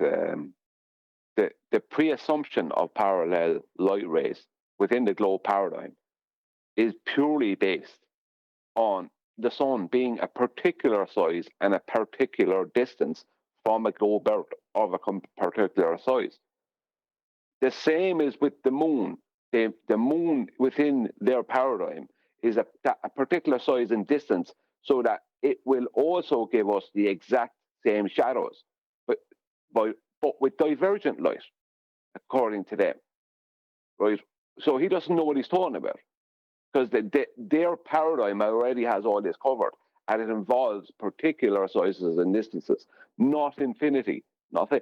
They claim after that, astrophysicists and all that claim infinity, but all that is nonsense, because it's all dependent on mathematical sizes and distances and assumptions. But Brian, in the middle, before he started what he's talking about, in the middle of his little spiel, he did drop an exact quote. I'm not going to give you a rigorous proof or anything, end quote. So there you go. He said light. He said that the light goes in all directions when he had that first one, but as it gets to infinity, it's going to be looking like it's parallel. Well, I put some images in Master B, and well, that's not what's happening. Neither is it with the GP of the sun. He doesn't know his own paradigm. That's what's going on there. He just has a rhetoric. He doesn't know the actual claims. Like a lot of other people. If you remember, hang on, Nathan, please. If you remember, it is impossible to do celestial navigation on the globe because you can't get an elevation angle from a curved surface. But it is also equally impossible to do celestial navigation without parallel light rays to take to the center. So this is a very big moment for them. Presumption to make. So let's move on. Okay, now, so if you have a star, which is obviously so far away, it's almost at infinity, I guess. So the light rays from the star would be parallel. So accept my double speak, where I can draw light coming from this star exactly the same as the light coming from the light source to the eye, and show that it has an angle in the exact same format. Now accept, bear in mind there's no assumptions here. Nothing, no funny business. It's parallel. What? No. How come we have divergent light in reality if it's parallel? To each other, but because of the limitations of using a computer screen to show you what I mean, let's say this is the Earth. So because of the limitations of the computer, accept several assumptions I said I wouldn't be assuming. I see. Seems reasonable. You can see the Earth over here. So this is the Earth. So accept my assumption that you are now approximately 500,000 miles away from Earth. And Earth is a sphere, and Earth is floating. So billions of tons of soil and rock and ocean are floating in a sky vacuum, with a star that clearly has an angle to it being described as parallel, but accept that none of these are assumptions, merely limitations of the computer. I see. I will accept all of those and point out, but I will point out that upon accepting all of those, how is he going to describe the angle from a curved surface when he tries to talk about parallel or angle? 10th, divergent light could be parallel as long as it's parallel in a divergent way. And there you go. Wow. Now, when I draw things for you, I'll draw a star which will look like this. I'll probably use this clip art image or whatever of the sun, and that'll be a star. But obviously, I can't draw this, at infinity, because it'll be at the end of the, outside the screen. No, there is no such thing as infinity. Infinite distance is something you cannot draw. It's not drawable because it's nonsense. It's a mathematical convention that you've now dropped in to give you parallel light where you didn't have it. So, what I will do is I will put the star where you can see it, right? And it'll be the same as the light source with the eye that had an angle to it, but I'm going to now draw straight lines because I need them. The rays of light that come... There are no rays. ...will come parallel to each other. No, they won't. You see, what we're seeing is akin to you saying, I can see the light rays that my wife is looking at because they cross my field of vision sideways. Yeah? That's what this is describing. You looking at Earth as an assumed sphere in a sky vacuum with a light described as infinite, a distance that will never be able to be measured because it's immeasurable, because it goes on forever, a concept in maths that isn't possible to describe in physicality, that is on your screen. And further to that, the light that you are being told is what you see is actually you looking at light rays that don't exist side on. So as your partner, wife or husband, looks at something across the room, it's akin to you looking at them, looking at the thing, so you can see both them, the side of their head, and the object they're looking at.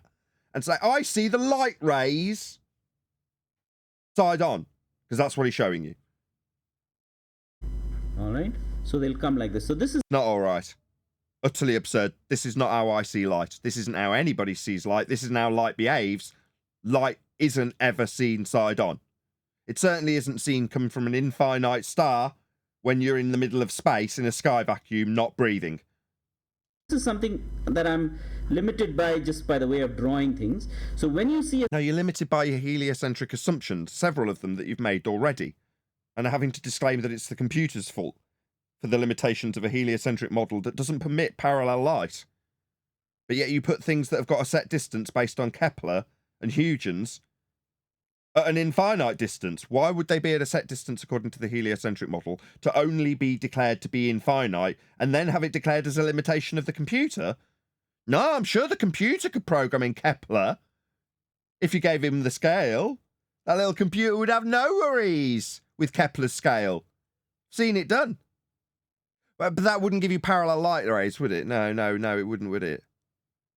a star like this, you should, when in my diagrams, you shouldn't imagine that the star is... No, why are we in imagination land? Why are we imagining anything? Shooting light like this. That's not correct. There's no angle here. They're all parallel. There's no angle here in this depiction that has an angle. I see. To each other, and that's only because I'm limited by, I have to draw the star. Yeah, it's the computer's fault that when you're drawing an angle with something that has an angle that you say would be so far away it couldn't have an angle, but you can't draw it, even though they don't have an infinite distance in your heliocentric model, they have a set distance given to you by Huygens and Kepler. You're telling us it's a limitation of the computer that we have to accept, therefore it's not your fault. Yeah, okay, I think I've unpacked that nicely enough. Somewhere I can't draw it out at infinity, so I hope that's clear. Okay. All right, let's move on. Not okay, not cool.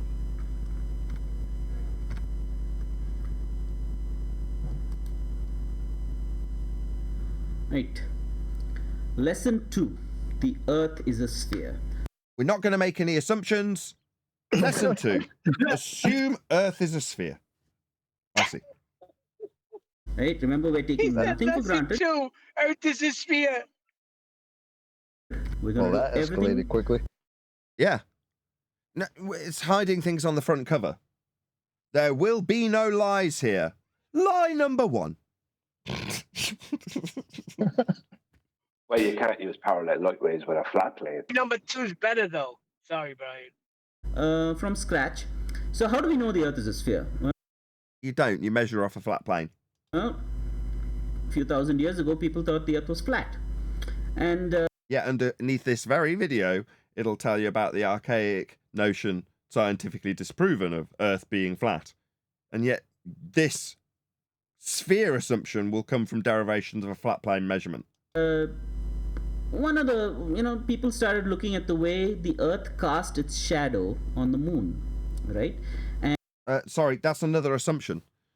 So, first you assume that you're in an orbital motion, then you assume that Earth, as a sphere in an orbital motion, causes what you call a shadow on a light in the sky. Now that is 3 assumptions.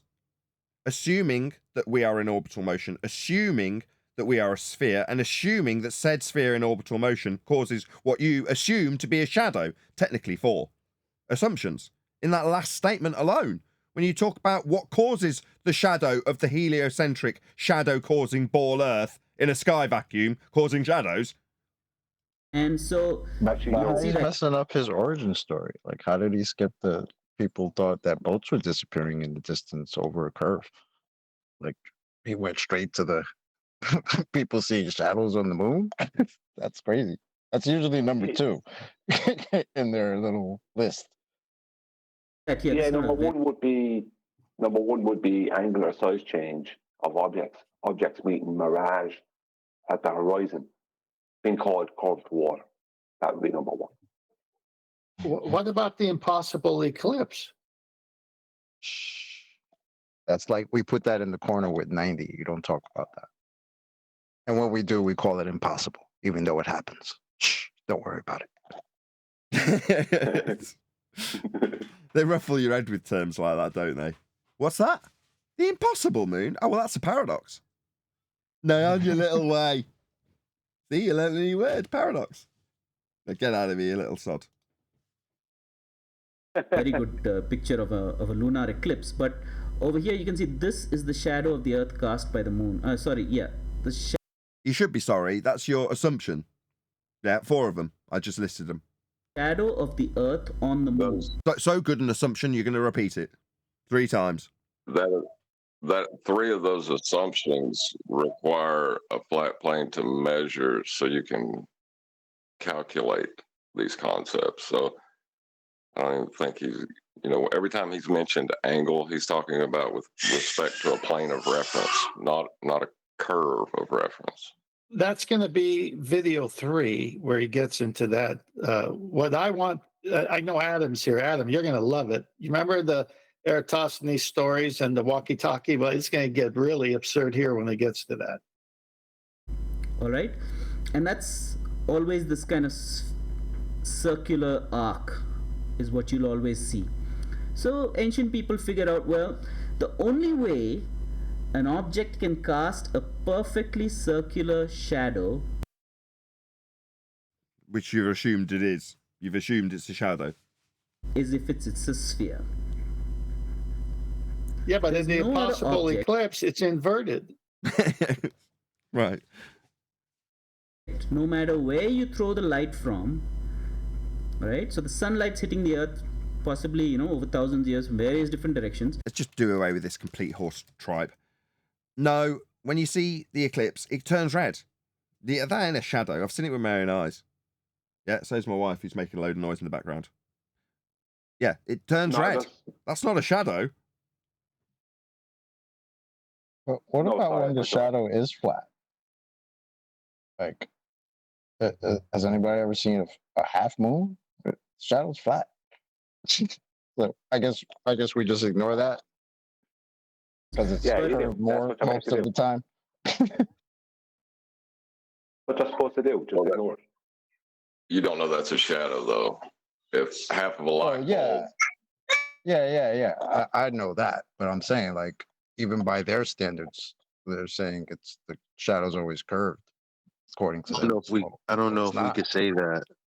It's a different kind of it. See, well, one is just the angle which the sun is reflecting off of a sphere, supposedly, and then another is the fault of the Earth blocking the sunlight.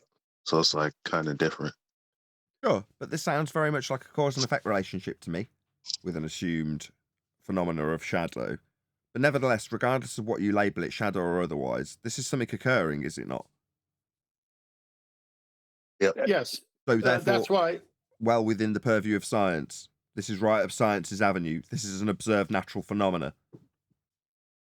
That's why I drew your attention at the beginning when he says we're going to make no assumptions, and then he just makes all these assumptions that the globetards make, and then it's not like we've proven this, but this is the way we want to see it and sell it, when we could break down every single one of them.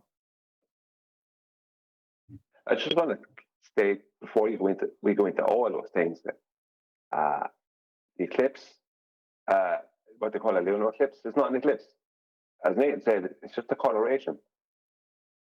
There's nothing occulted. An eclipse will be an occultation. There's no occultation in what they call a lunar eclipse. Just a coloration change.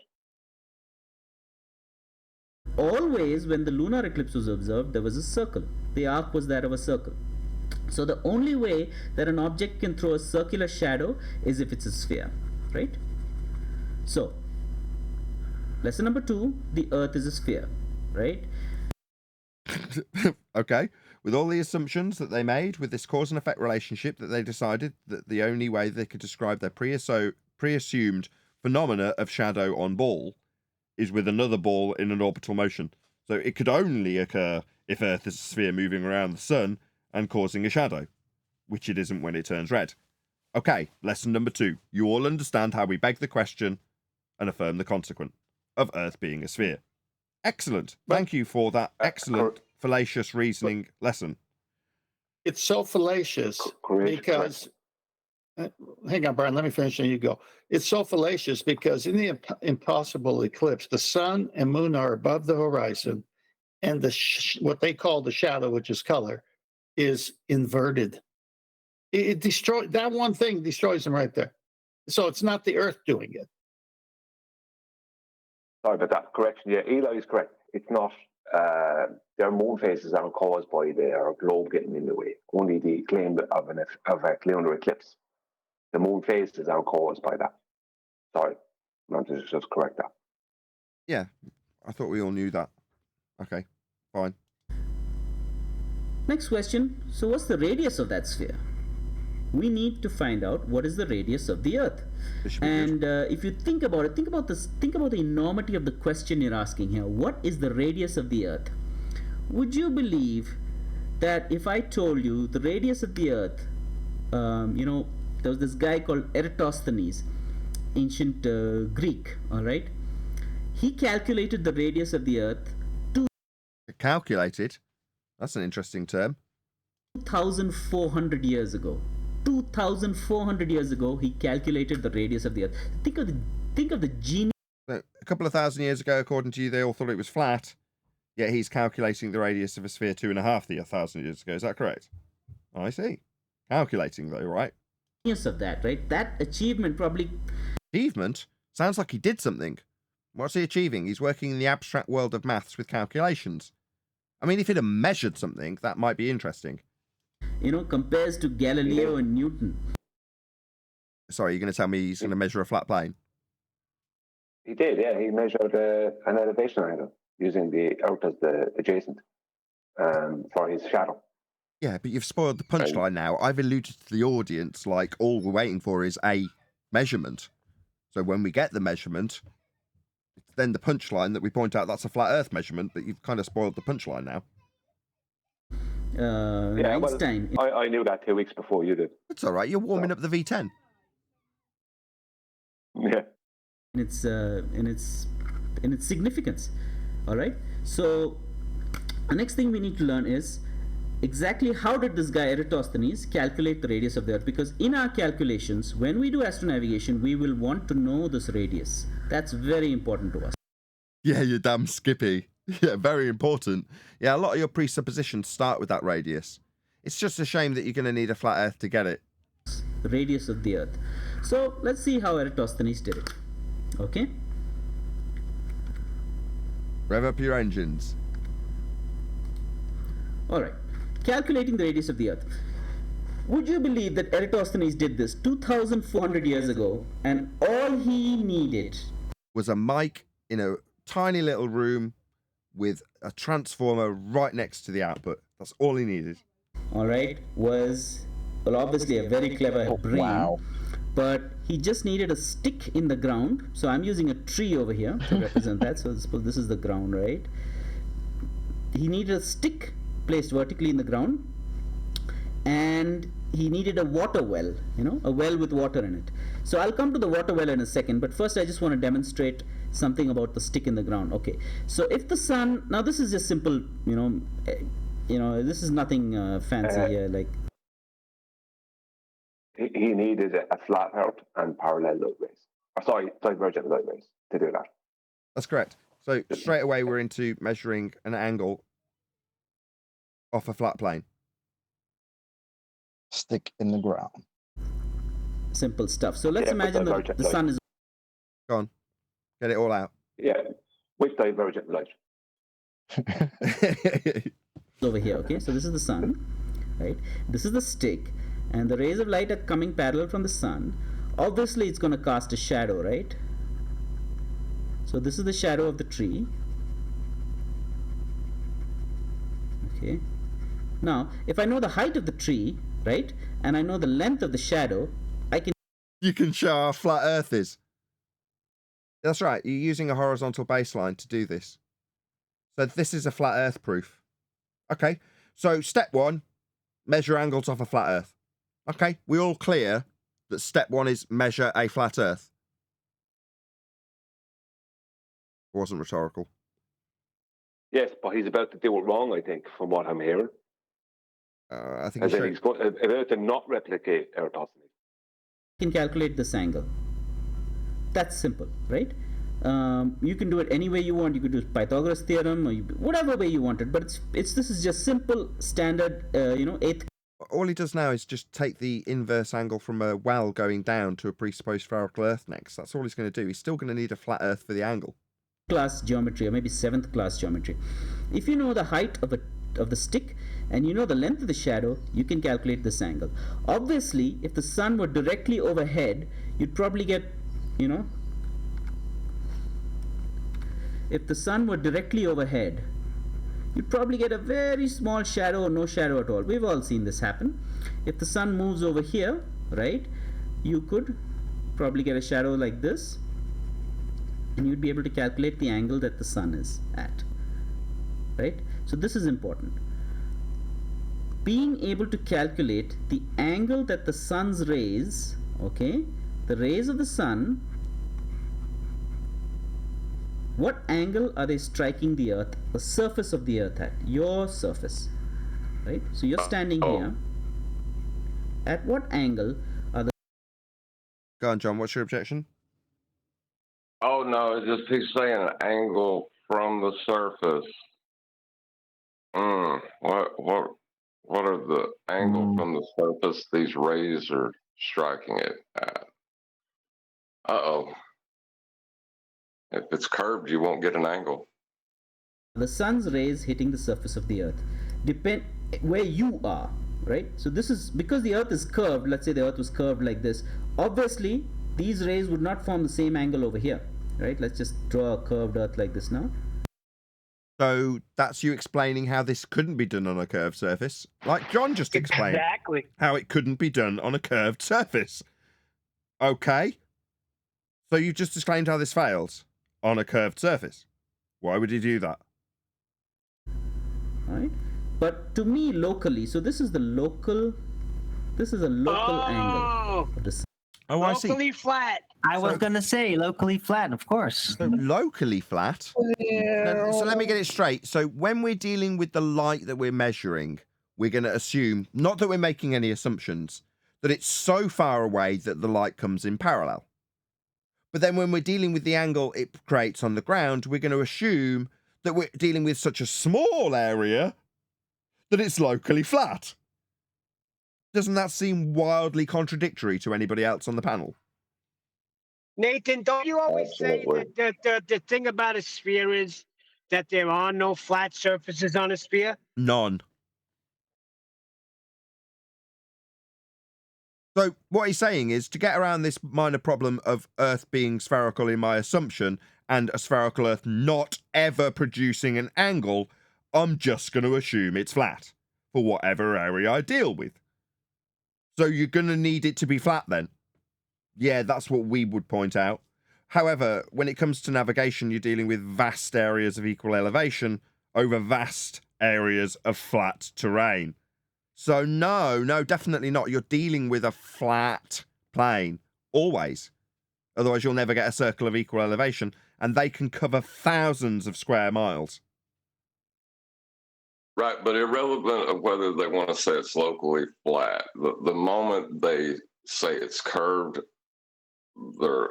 all their calculations are false. Yep, they all fail. They're done.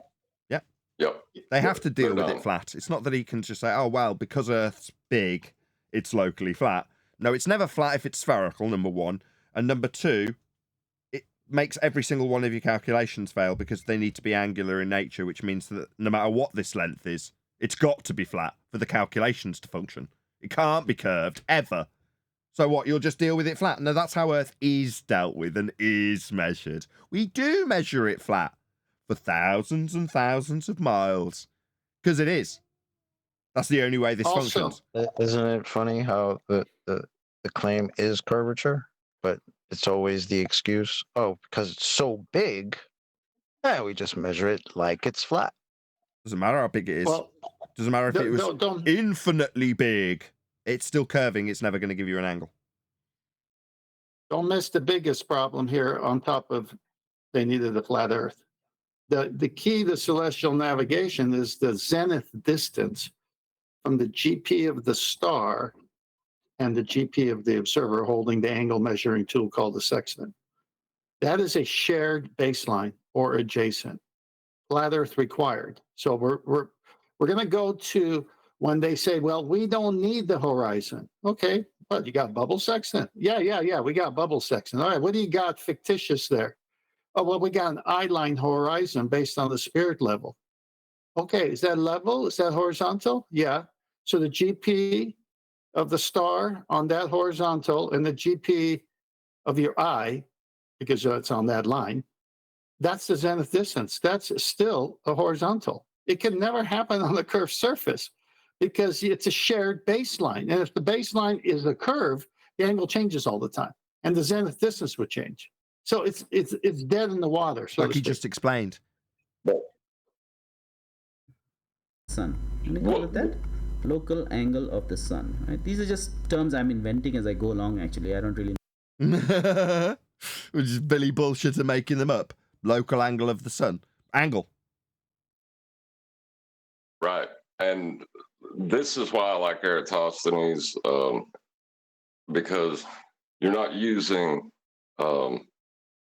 a line of sight to the horizon with Eratosthenes. You're just using the surface of Earth and the nature of the ground you stand upon to get your angle, which must be flat.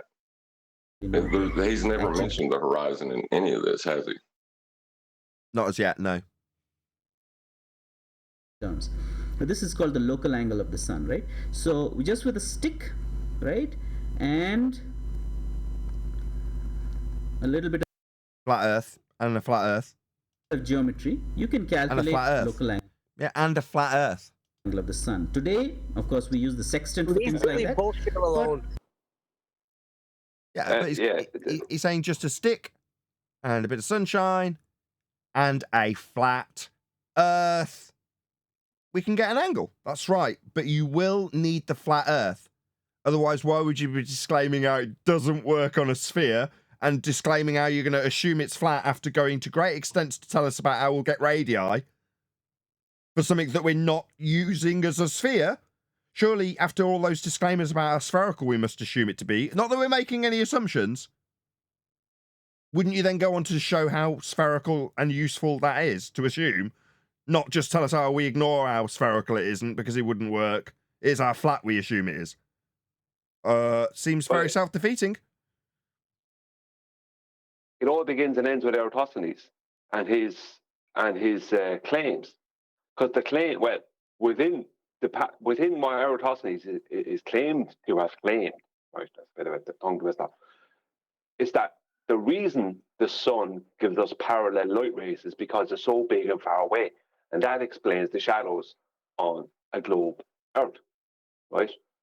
But their moon just happens to be the just correct size and distance away from their globe Earth, and has divergent light, but gives us the exact same shadows.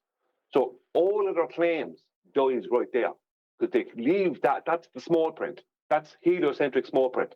Don't mention the moon shadows, because that ends everything right there. Over. Bad moon shadow. It's been dubbed. For our purposes of our lesson over here, we can just use a stick, right? So that's the basic. Now I'd like to move over to open SCAD, where I'll be using a 3D model to demonstrate how exactly Eratosthenes calculated the radius of the Earth. Now, why am I doing this experiment? Well, why am I repeating this experiment for you? Not an experiment. And, because it's how exactly Eratosthenes calculated the radius of the Earth. Now, why am I doing this experiment? Well, why am I repeating this experiment for? Because it's a useful magic trick to make your assumptions you denied as having and your flat Earth requirement sound more empirical.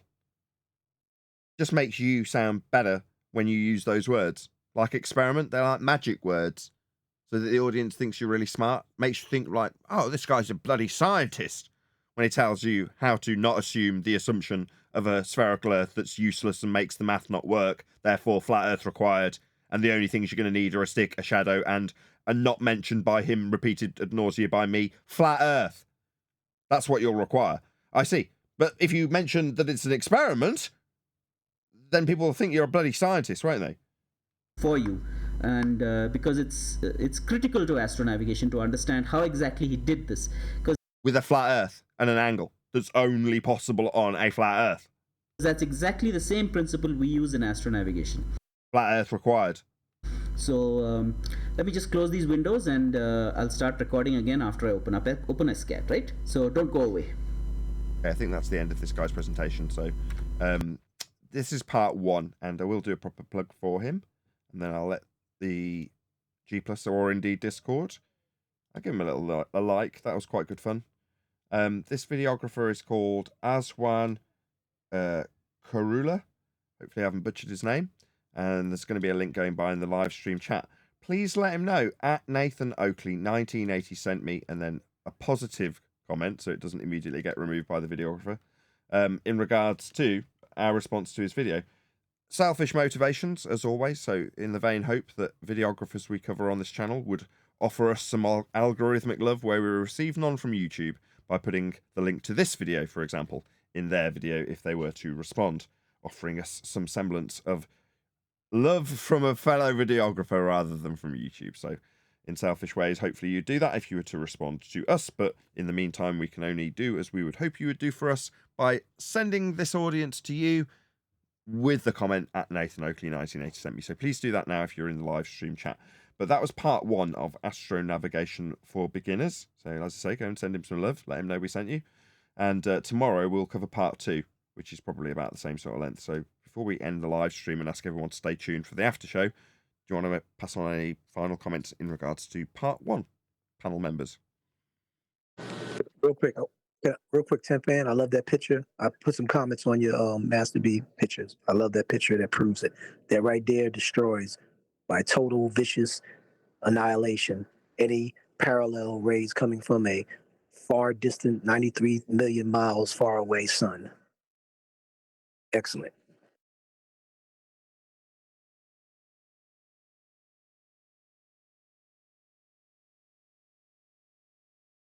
Is that dog cam? Is that what you wanted me to put up? Yes, sir. And yeah, good morning, everybody. Yeah, I put it up. Anybody else? I do appreciate this guy for explaining exactly how it would not work if it was a sphere and how we have to assume it's flat. Even for his calculations. Yes, that was my favorite bit too. Being honest. Yes, that was my favorite bit too. Same thing. Excellent. Any more for any more?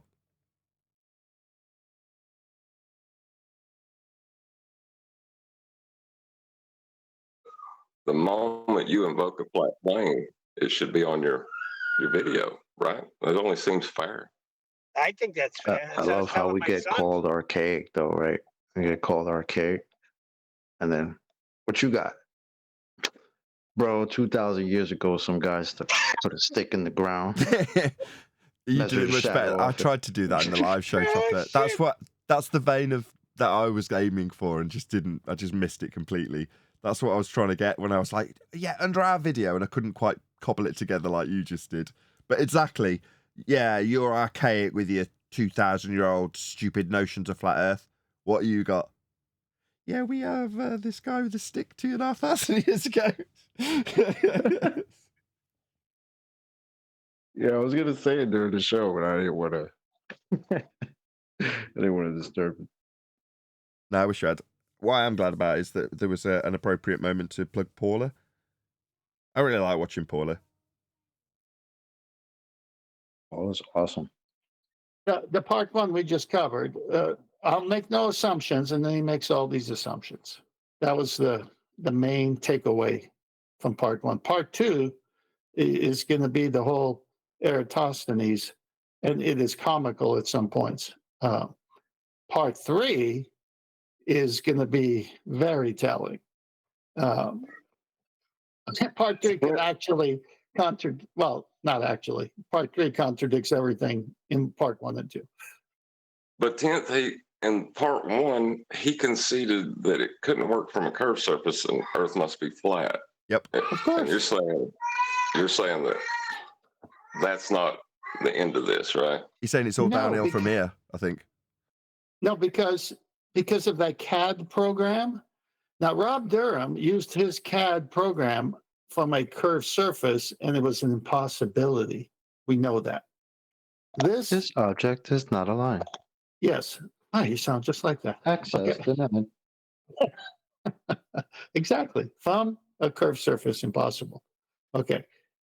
What this videographer does in part 3, he doesn't do it from a curved surface. He goes to the center of the Earth from the equatorial plane. Which is not what he's doing? No, which he's not using the surface. He's in hell, of course.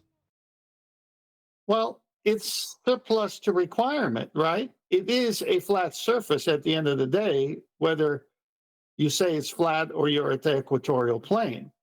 The trick is they've taken the flat Earth and moved it to the center of a sphere that doesn't exist. Well, that's imaginative. Well, yeah, but we don't want to make any assumptions.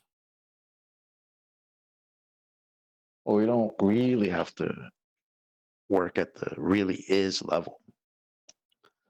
Like I said, this was one of the earliest videos in the research that I ran into. And I said, you know what, this part 3, Nathan, no, let's save this one for a later date. And as time went on, and I kept hearing the anti-flat earthers and the Globers try to argue the section, and Bob came out with his sextant HOR video and all that. I said, you know what, this is a delayed video that one day will just fall on our laps based on everything that they're on record first to say. And so this is, when we finish this video, you'll see why it was better to save it for now.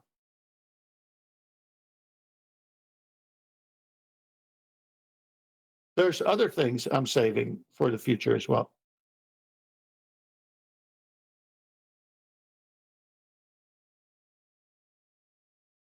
I'm just making a thumbnail for this guy. Sorry for the video that we just made, rather. No problem.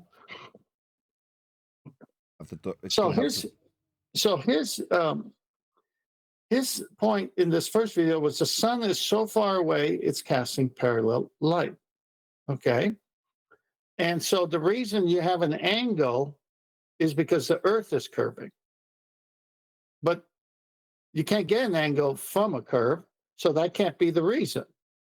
So it's dead in the water right there because they have to explain the angle. But if it's coming in parallel, you have no angle. You could have it directly over you as a GP, but then that destroys his argument because in Eratosthenes, it was directly over the well in Cyan. So if it's directly over the well in Cyan and it's parallel, then wherever you are, it's also parallel, but it's an angle. Well, we can't get an angle from a curved surface, so it can't be an angle caused from that. So it must be divergent then, not parallel. It's just so easy to debunk. Yeah, you can just go outside and look at the sun behind the cloud and be like, hey, look at that light. That's not parallel. Thanks.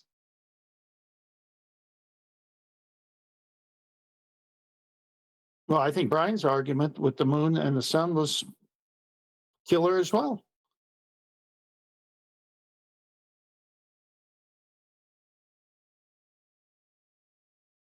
You there, Brian? You're talking about which one is? Well, the moon shadows. The moon shadows, and the moon much closer than the sun, and the sun is said to be parallel in their paradigm, and yet the moon shadows is casting divergent. Why don't you go over that again? That was good. Yeah, You've done it before. Within their paradigm, it's not that the sunlight is claimed to be parallel. It's claimed to from our vantage point in relation to their sun, with us being on a globe of radius 3959 miles, that if their sun is that big and that far away, then the light rays, things that don't exist, are claimed to be almost exactly parallel, but they're slightly divergent. But the moon shadows, the full moon shadows, are claimed to be just like their sun, because they have to claim that because the light does diverge. Is obviously also divergent light, and they don't claim that the light from their moon hitting their globe is hitting it parallel. They claim it's hitting it divergent. Yet the exact same shadows are created. The exact same shadows, which is why, as Adam found out, why the full moon works perfectly with a sundial. You don't have to change, and even the moon phases work perfect. You just have to add a few minutes here and there. But the full moon works absolutely perfect with a sundial. See, the thing is that they don't claim that that light is parallel. They claim that it appears almost exactly parallel, right? Which is slightly divergent from the sun. But within their own mathematics, they have to make sure that the full moon gives them the exact same shadows as the sun, completely debunking the whole of the beginning of their model, which is Eratosthenes. Because Eratosthenes, his whole ethos was, right, according to history, his whole ethos was that if the sun was this big and this far away, it would give us what would appear to be parallel light rays, right? But the problem with that is that if the moon is small and local within their paradigm, and that gives us the exact same shadows, then you can't claim that the sun is big and far away, or the moon is small and local, or the moon isn't big and far away and the sun is small and local, or they're both big and far away, or they're both just small and local. Whatever they are. That's the thing. Everything falls apart at that exact point. Well, I don't want to straw man this guy, because he made an explicit claim that the surface is not curving and it is flat. So to say that he thinks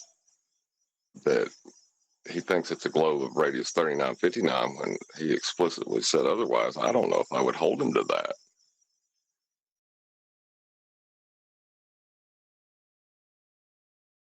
Well, you have to hold him to it because he's saying both.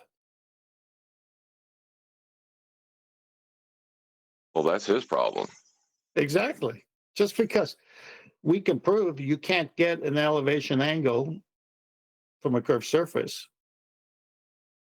the whole thing is over there. Then you bring in what Brian is saying, small and local gives the same shadow, and big and far gives the same shadow. Well, then the whole claim is stupid. That's everybody who listened to the video's problem, because he did this claim that he's not going to provide any rigorous proof or anything. Just come with me on a little journey. Well, he's explaining concepts. The concepts destroy him and his globe Earth, because he said he wasn't going to do any assumptions. That was the first thing that pops out of the first videos. I'm not going to make any assumptions, and you shouldn't make any assumptions. Okay, the Earth is a sphere with a radius of 3959. Light comes in parallel, and it's infinity. And then all of a sudden, he's working within fallacious reasoning already. Lesson number 2, Earth is a sphere. Yeah, but see the way that comes number 2 after they've already presumed that it is, because the whole thing is that their whole paradigm rests on the sun shadows. Their whole paradigm rests on that, but they leave out the small print within their paradigm. So when you get the book of globe, they leave out the small print where it says that, well, actually the full moon gives us the exact same shadows and works perfectly with a sundial. But we won't worry about that. It's like, but the whole basis for your paradigm is that this is something that's only experienced by these much bigger light sources at a big distance. Do you know what I mean? So, yeah. But the black swan comes into play here, because the understanding of the black swan is that the horizon is apparent, is not a physical geometric globe edge. So he needs a physical geometric globe for his claim, but he doesn't have one because the horizon changes with the weather. So he's screwed so many ways, it doesn't matter. He's screwed just with an angle. An elevation angle destroys the whole thing. The rest of them come in for dogpiling. Well, he's screwed secondly when it comes to his claim of parallel light rays, because that's what they must claim to bring the angle from a tangent down to the equatorial plane. But the problem with that is that an airplane, right, navigator, 6 miles above somebody, if you're in a boat, man, at 45 degrees north latitude, and I'm in an airplane above you at 45 degrees north latitude, how we both know we're at 45 degrees north latitude, we're both getting the exact same angle. But the problem with that is that the reason you claim to get 45 degrees latitude is because there's supposed to be Earth curve in your way. So what's blocking the airplane 6 miles above? Well, especially when they're using a bubble sextant, horizontal to, can I say it, infinity? And the shared baseline of that horizontal must have the GP of the star in question and the airplane. So they're not even using a baseline that's, well, it's redundant. It's not curved. It's straight. That's why when, what was his name? The guy who's no longer coming here. I said to him, is that eye line horizontal, the sensible horizon? Is that a straight line? Is that a straight horizontal? He said, yeah. And I go, well, ball game over then. Because that must match the sea surface. You're getting the same reading. So it can't be curving away in one and not in the other and give you the same reading.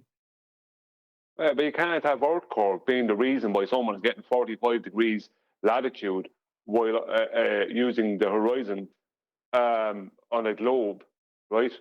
Yep. And someone getting 45 degrees latitude and an airplane 6 miles above them. What's causing that blockage? Well, why do you think if it's not perspective in the first place, or some celestials perspective, because celestials don't behave the same. If it's not that in the first place, then how can it be that when you need it to be secondly? You know what I mean? You can't.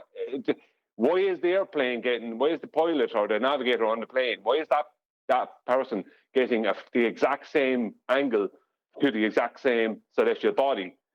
You know, 6 miles above.